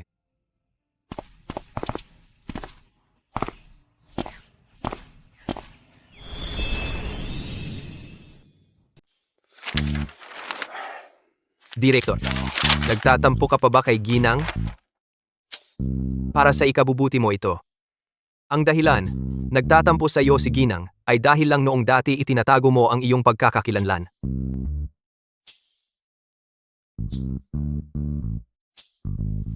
Director kay Ginang hindi dapat maging matigas. Sino ba si Ginang? madaling kausapin sa mahinahon at saka maingat at detalyado. Kailangan mong malaman kung ano ang inaasam niya at inaasahan. Siya ay ayaw na niloloko. Gusto maging disenyador. Tama yan. Tamang solusyon sa problema. Sundin ang gusto. Maghanap ka ng pagkakataon makipag-usap sa kanya. Ipaliwanag kung bakit mo itinago ang pagkakakilanlan sa kanya ng malinaw. Huwag mong laging sabihing hindi pagkakaunawaan.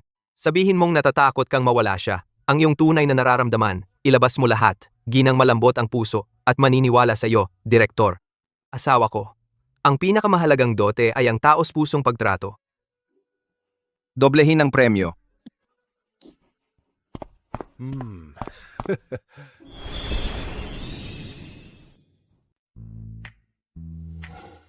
Bea, dumating ka na sa wakas. 2 oras, nakitang hinihintay dito. Alam ko, galit ka pa rin sa akin. Niloko lang ako ni Sofia. Hindi siya disenyador. Magnanakaw lang siya. Ginamit lang ang draft mo para magmukhang may talento. At niloko ako, pinakansela ang kasal natin.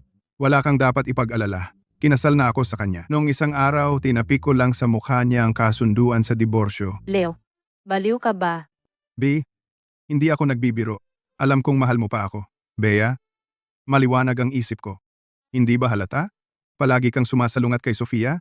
Dahil galit ka na pinili ko siya? Nasa puso mo pa rin ako, di ba? Nakikipag-agawan ka sa kanya sa disenyo, sa pagpapakita, para lang mapansin ko na mas magaling ka sa kanya. Para pagsisihan ko ba? Ano ba ang pinagsasabi mo? Wala kang alalahanin. Hindi mo na kailangan makipag-agawan. Nandito ako. Leo, mukhang lumaki ka sa dumi? Ikaw lang ang nakakaintindi sa akin. Sasabihin ko sa iyo, tigilan mo ang pagiging makasarili. Ngayon, nakakadiri ka lang sa akin. Nagmamagaling ka pa? Galit ka ba dahil tinanggal ako sa pabrika? Dahil mayaman at may posisyon si Paulo Santos? Bea, mali pala ang pagkakilala ko sa iyo. Pareho ka lang ni Sofia, walang pinagkaiba. Mapili sa mayaman, walang kwenta. Ako? Lumayo ka sa kanya. Ayos ka lang? Paulo, huwag kang makialam sa usaping ito. Ito ay pagbabalik ng dati naming pag-ibig. Anong pakialam mo? Manloloko ka. Wala kang karapatang makialam. Kung ginalaw mo siya ulit, napakaliit, sirain ka.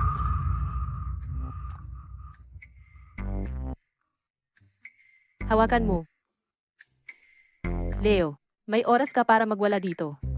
Iminumungkahi ko na magpatingin ka sa doktor. B. Umalis ka na. Gusto mo bang mabugbog?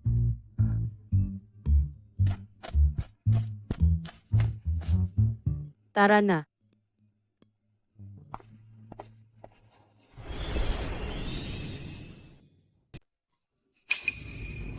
Paano ka naging ganyan kabobo?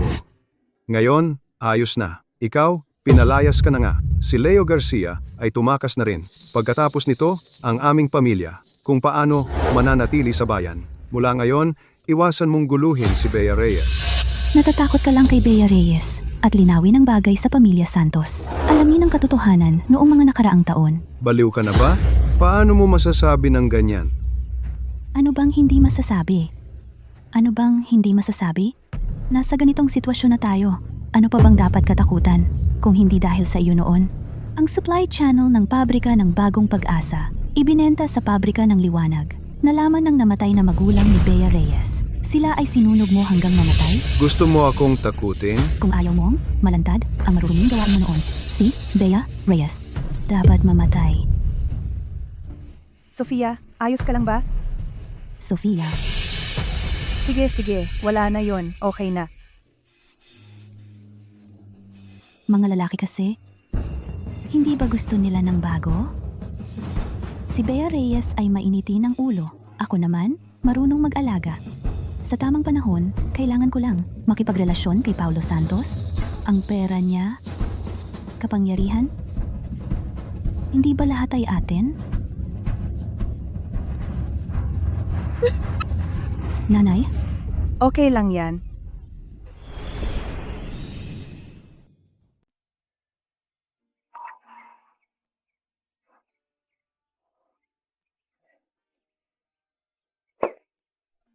Nanay, maupo ka. Nitong mga araw, si Paulo, hindi ka pa niya nakakausap ng maayos. Hay naku, masamang bata ito. Nanay, hindi ko siya sinisisi. Ako ang ayaw makipag-usap. Ang sunog na iyon ay hindi lang ang iyong mga magulang ang inalis. Patit na rin ang tatay ni Paulo. Noon, si Paulo ay teenager pa lamang.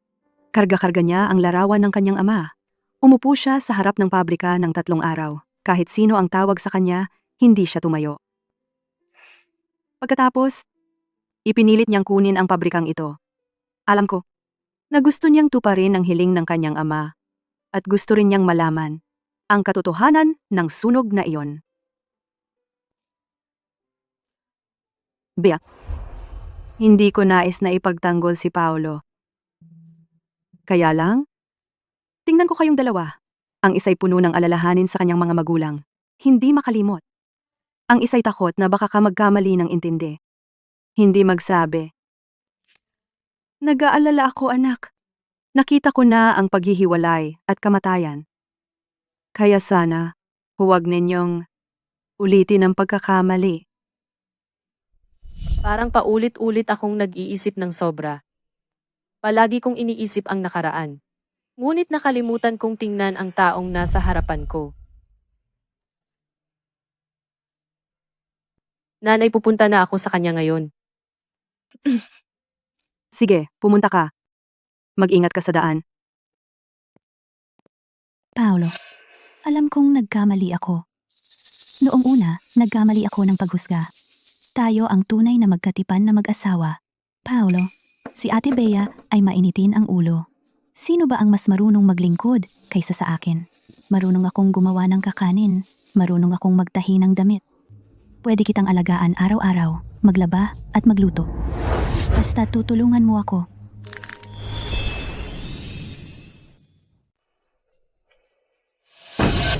Ang galing mong maglingkod. Eh di maglingkod ka sa akin. B. Wala kaming ginawa ni Sofia. Ate Bea, pumunta lang ako para humingi ng tawad. Kay Director Santos. Huwag kang mag-misunderstand. Wala talaga kaming ginawa. Mabuting tao si Director Santos. Tutulungan lang niya akong maghanap ng trabaho. Paano mo naman kami naiisip ng ganyang marumi? Ano ba yung sinasabi mo? Bea, pagpasok pa lang niya, tinulak ko na siya agad. Sofia, ninakaw mo ang disenyo ko at inagaw mo ang abiso ko. Ngayon ay ayusin na natin ang usapan. O kaya magbayad ka ng 50,000 piso. O kaya, tatawag ako ng pulis. Huwag mo akong takutin. Wala akong pera. Wala kang pera? Eh di mapupunta ka sa presinto at kakain ng mani. Gusto mong umalis? Bago mo maayos ang usapan, huwag kang aalis. Sasabihin ko kay tatay. Bibigyan kita ng 3 araw. Pagkatapos ng 3 araw, dalhin mo sa akin ang pera. O kaya, hindi ka lang magbabayad, ipapakulong pa kita. Bea, maniwala ka sa akin. Wala talaga kaming ginawa ni Sofia. Alam kong hindi ka ganyan. Hindi ka nagalit? Galit pa rin galit ako dahil hindi mo siya agad tinulak, kaya nakatayo ako sa pintuan at nanood ng tagal. Bea, pasensya na. Hindi ko dapat itinago ang pagkatao ko at hindi rin kita dapat niloko. Patawarin mo ako. Kung hindi mo ako papatawarin, hindi ako tatayo. Talagang mali ako. Sina, tumayo ka na, baka masira ang tuhod mo. At ako pa mag-aalaga sa iyo. Ito na lang. Ayaw ko talaga nang niloloko ako. Oo nga pala. Pumunta ako ngayon para sabihin sa iyo ang tungkol sa magulang ko at sa sunog. Sa tingin ko, hindi tayo dapat mabulag sa nakaraan. Gusto kong imbestigahan natin ang katotohanan. Sabay nating alamin.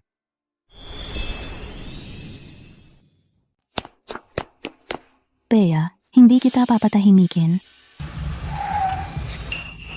Sumakay ka. Director David. Bakit kayo nandito? Huwag mo akong tawaging direktor. Tawagin mo na lang akong kuya. Huwag kang magpakadistante. Tara, isasabay kita. Huwag kang tumanggi agad. Gusto mo bang wasakin si Bea, di ba? Baka matulungan kita. Sofia, ang ganda-ganda mo kasi. Bakit mo kailangan makipag-away kay Bea? Sumama ka sa akin. Ibibigay ko sa'yo lahat ng gusto mo. Pera, posisyon, at pwede kitang patalsikin si Bea.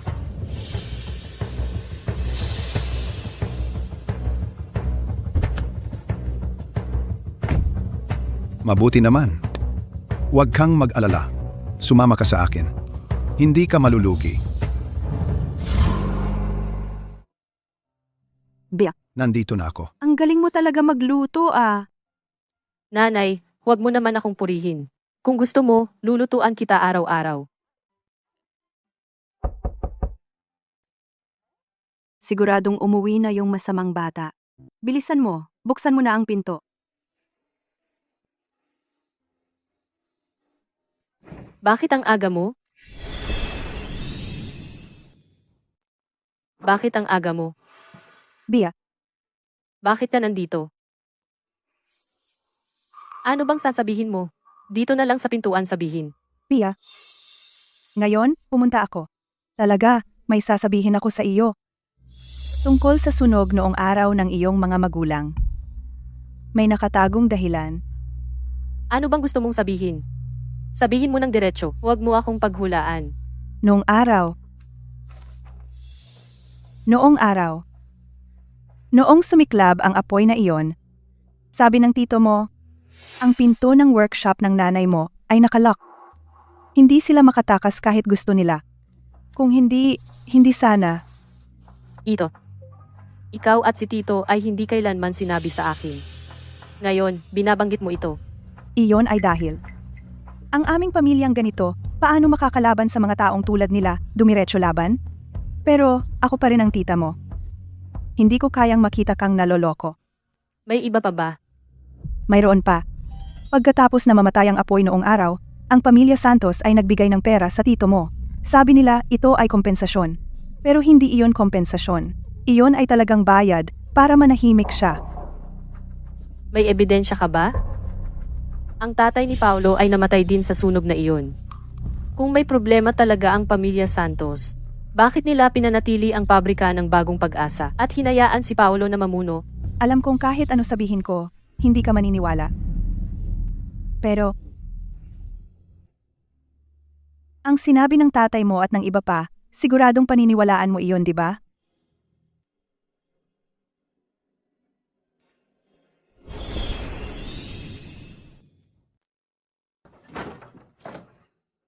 Bea, nandito ka na sa wakas. May mga bagay na kailangan mong malaman ngayon. Huwag mong hayaang ang pamilya Santos ay gambalain ka. Ang kwaderno na nasa kamay mo ay mga tala ng iyong ama noong panahong iyon. Nabasa mo na ba lahat? Pero may mga lihim na kailangan kong sabihin sa iyo ng personal. Anong lihim? Ano pa ba? Iyon ay tungkol sa pabrika ng Bagong Pag-asa sa channel ng pagkuha. Ang tatay ni Paulo ay palaging nagmamanipula. Gumamit sila ng depektibong produkto para magpanggap na maganda. Ang pagkakaiba sa presyo ay nilamon ng pamilya Santos. Nang malaman ito ng iyong ama, gusto niyang magsumbong sa bayan. Natakot ang pamilya Santos na mabisto, kaya sinunog nila ang workshop. Pinatay nila ang iyong ama. Bea. Dati, hindi ako nagsalita. Dahil natatakot akong maghiganti sila sa'yo. Hindi na pwede itago pa. Pagkatapos ng apoy, binigyan ng pamilya Santos ang iyong tito ng 500 piso bilang bayad sa pananahimik. Pero noong araw, ang tatay ni Paulo ay namatay din sa sunog na iyon. Kung gusto talaga ng pamilya nila na patahimikin ang isang tao, bakit nila isakripisyo ang sarili nilang tao? At saka, si Paulo sa maraming taon ay laging nag-iimbestiga sa katotohanan ng sunog. Bakit pa siya gagawa ng hindi kailangan? Bea, huwag ka nang maging musmos. Tingnan mo. Ito ang noong araw na purchase order ng pabrika ng Bagong Pag-asa. Narito ang personal na pirma ng tatay ni Paulo. Ang presyo ng pagbili at pagbebenta, ang pagkakaiba sa presyo, hindi iyon maliit na halaga. Bea, ito ay, noong araw, sa pamamagitan ng isang tao, mula sa pinangyarihan ng sunog, ang ebidensyang napanatili. Ang iyong mga magulang ay dahil napag-alaman ang mga ito, kaya pinatay sila ng pamilya Santos. Si Paulo, nag-iimbestiga ng katotohanan, ay talagang dahil takot siyang malaman mo. Kunwari lang ginagawa. B. Ngayon, naiintindihan mo na ba? Ang pamilya Santos ay mga mamamatay tao. Huwag kang makihalubilo kay Paulo. Siya ay kaaway ng iyong mga magulang.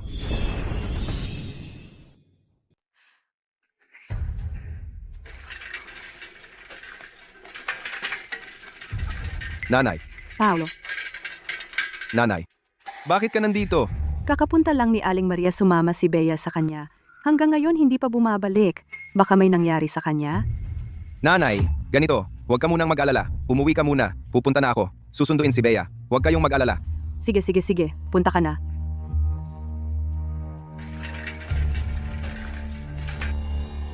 Kayong dalawa. Parang totoo ang mga sinasabi ninyo. Pero ang daming butas. Dito, ang pirma sa order form na ito ay tiyak na totoo. Kinamkam nila ang pagkakaiba ng presyo. Ay kumpirmadong katotohanan.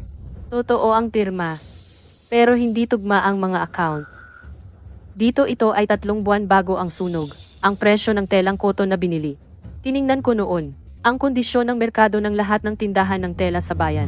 ₱1.20 kada kilo. Parehong ₱1.20. Parehong ₱1.20 kada metro. At ang nakapirma dito ay ₱1.20 kada metro. Saan galing ang pagkakaiba ng presyo? Ito ang pamilihan ng pakyawan. At iba iyon sa presyo sa merkado. Siyempre, Itinala ng tatay ko dito. Noong panahon na iyon, ang pabrika ng Bagong Pag-asa ay nagmamadaling gumawa ng isang batch ng imported na tela. Espesyal na umorder ng isang batch ng long staple cotton. Ang presyo ng pagbili ay ₱2.50 kada metro. Ang presyo ng pagbebenta ay ₱3 kada metro. Kung talagang gusto ng pamilya, Santos na kumita sa pagkakaiba ng presyo. Bakit sila pumili ng tela na may mababang kita? bata ka pa. Hindi mo alam. Ang magandang klase at depektibong produkto ng telang ito ay magkaiba ng sobra. Kung pinalitan ng depektibong produkto, matagal nang nahuli iyon ng customs, Mang Jose. Hindi mo ba alam ang quality check sa paglabas ng produkto? Siguro, walang pagkakaiba sa presyo. Pero nakalock ang pinto ng workshop, iyan ay totoo. Ang pamilya Santos ay gusto ikulong ang mga magulang mo sa loob. Ikaw na babae, talagang nilagyan ka ng panggagayuma ng pamilya Santos. Hanggang sa puntong ito, pinoprotektahan mo pa sila. Ikaw. Sige. Kung ganoon. Kung totoo o hindi. Dalhin natin ito sa himpilan ng pulisya. Alamin natin. Teka, tumigil ka. Ngayon, huwag mong asahan na madadala mo ito. Bea, makinig ka sa tita mo. Ibigay mo na ang kwaderno para mapabayaan ka naming umalis. Kung hindi,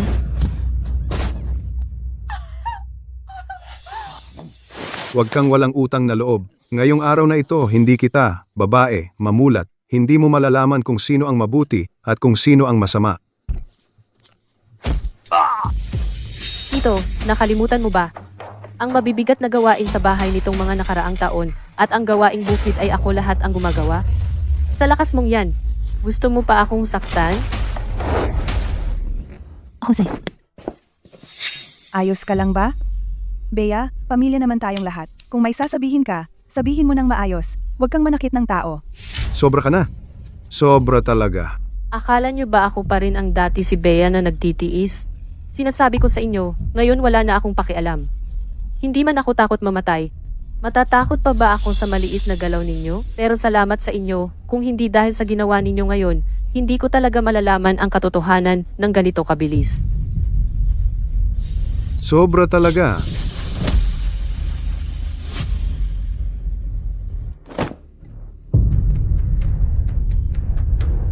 Bea Reyes. Akala mo, mananalo ka palagi sa akin? Sinasabi ko sa iyo, sa buong buhay mo, hinding-hindi ka magiging masaya.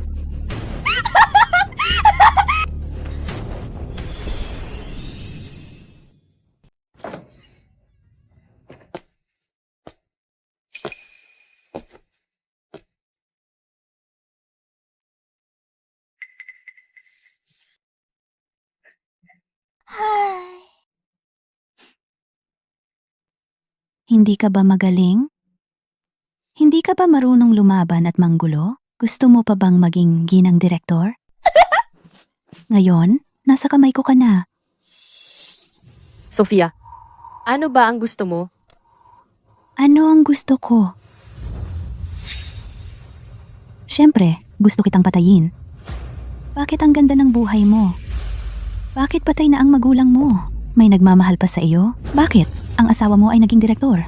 Bakit ikaw, sa kompetisyon sa disenyo, nakakuha ka pa ng unang pwesto? Ako?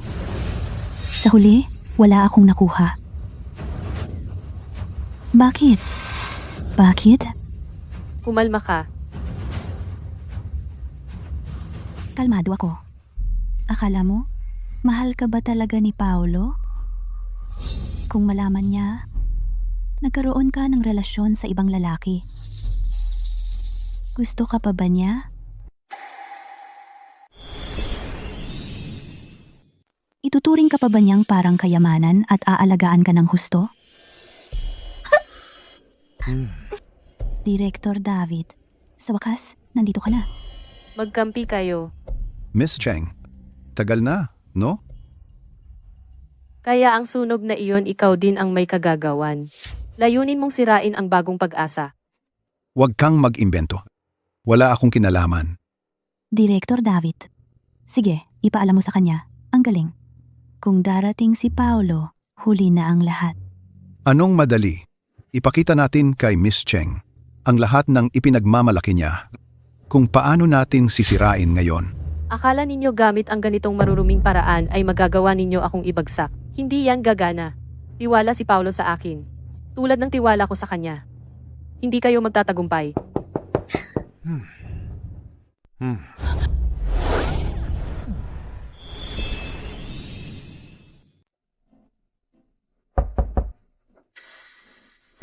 Sino yan? Nagmamadali ka bang mamatay?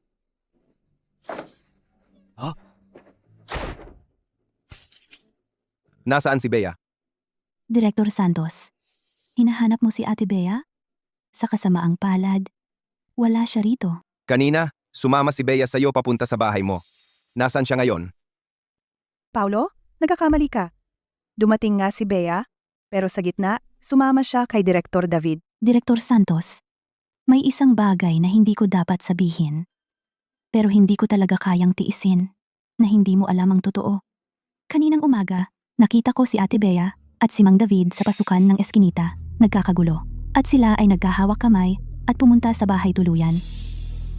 Sabihin mo sa akin, sila? Anong ginawa nila roon? Bea, ay hindi ganyang tao. Direktor Santos. Ako, Sofia Reyes, ay hindi kailangan gumawa ng ganyang masamang kwento. Kung hindi ka naniniwala, pwede kang pumunta sa bahay tuluyan at magtanong. Kaninang umaga, mayroon bang isang babaeng nakasuot ng asul na palda na kasama si Mang David na nag-check-in? Oh, Paulo. Si Sofia, hindi kanya lolokohin. Ang asawa ko, pinaniniwalaan ko siya. Hindi niya ginawa iyon. Kahit na, totoo, na siya ay nagtaksil. Kung siya ay lumayo ng isang talampakan, magpapakita ako ng pagpaparaya. Kung isang di pa, magpaparaya rin ako. Sa buong buhay ko, tatanggapin ko.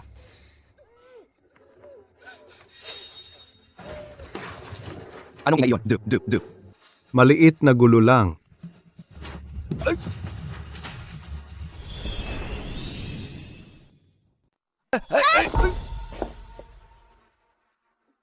Paulo Santos, ano bang kabaliwan ito? Pagsalakay sa pribadong ari-arian at paninira ng pinto. Sa tingin ko, sawing-sawa ka na sa pagiging direktor. Oh, Paulo. Talagang nagkakamali ka. Walang tao sa loob. Mas mabuting umalis ka na. Huwag ka nang magulo dito. Kung makita ng mga kapitbahay, ito ay hindi maganda.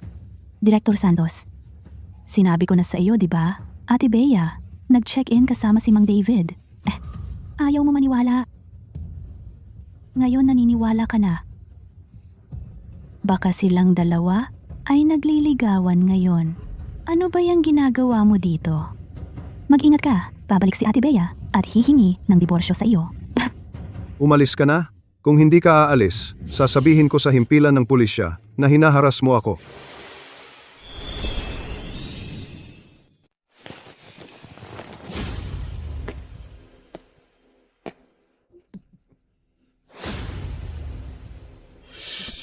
Walang hiya, lumayas ka dito.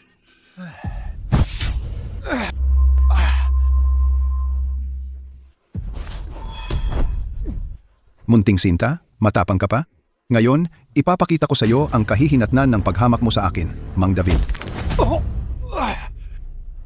Naglakas loob ka pang sumipa sa akin? Ngayon, papatayin talaga kita. Akala mo ba darating si Paulo Santos para iligtas ka? Ngayon, akala niya may ginagawa kami sa labas. Kapag nagsawa na ako, ilalagay kita sa probinsya para sa natitirang buhay mo, hindi mo na siya makikita. Pakawalan mo ako. May tao ba?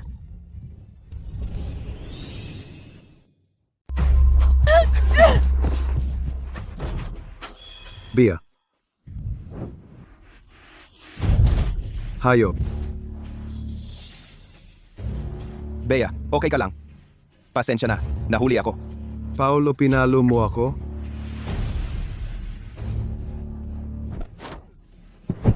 Ginalaw mo ang babae ko? Mukhang sawa ka na sa buhay mo. Be, okay na. Iuwi na kita.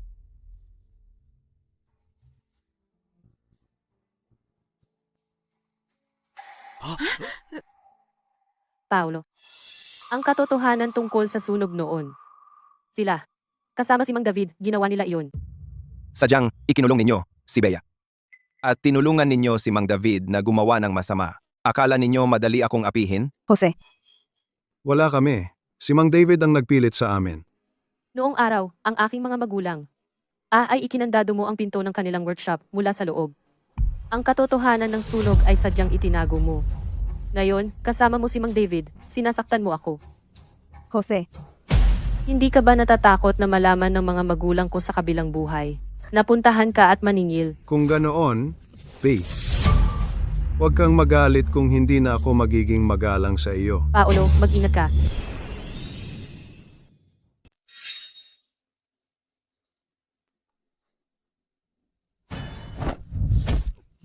Ikaw, Jose, ayos ka lang?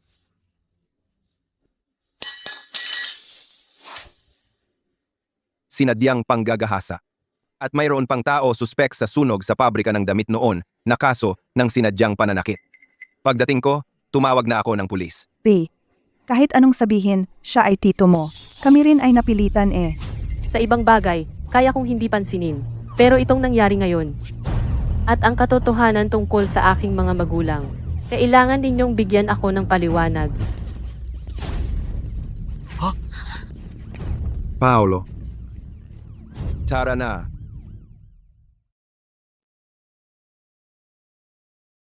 Ito ay dapat ko lang gawin. Mula ngayon, nandito ako. Walang makakapinsala sa iyo.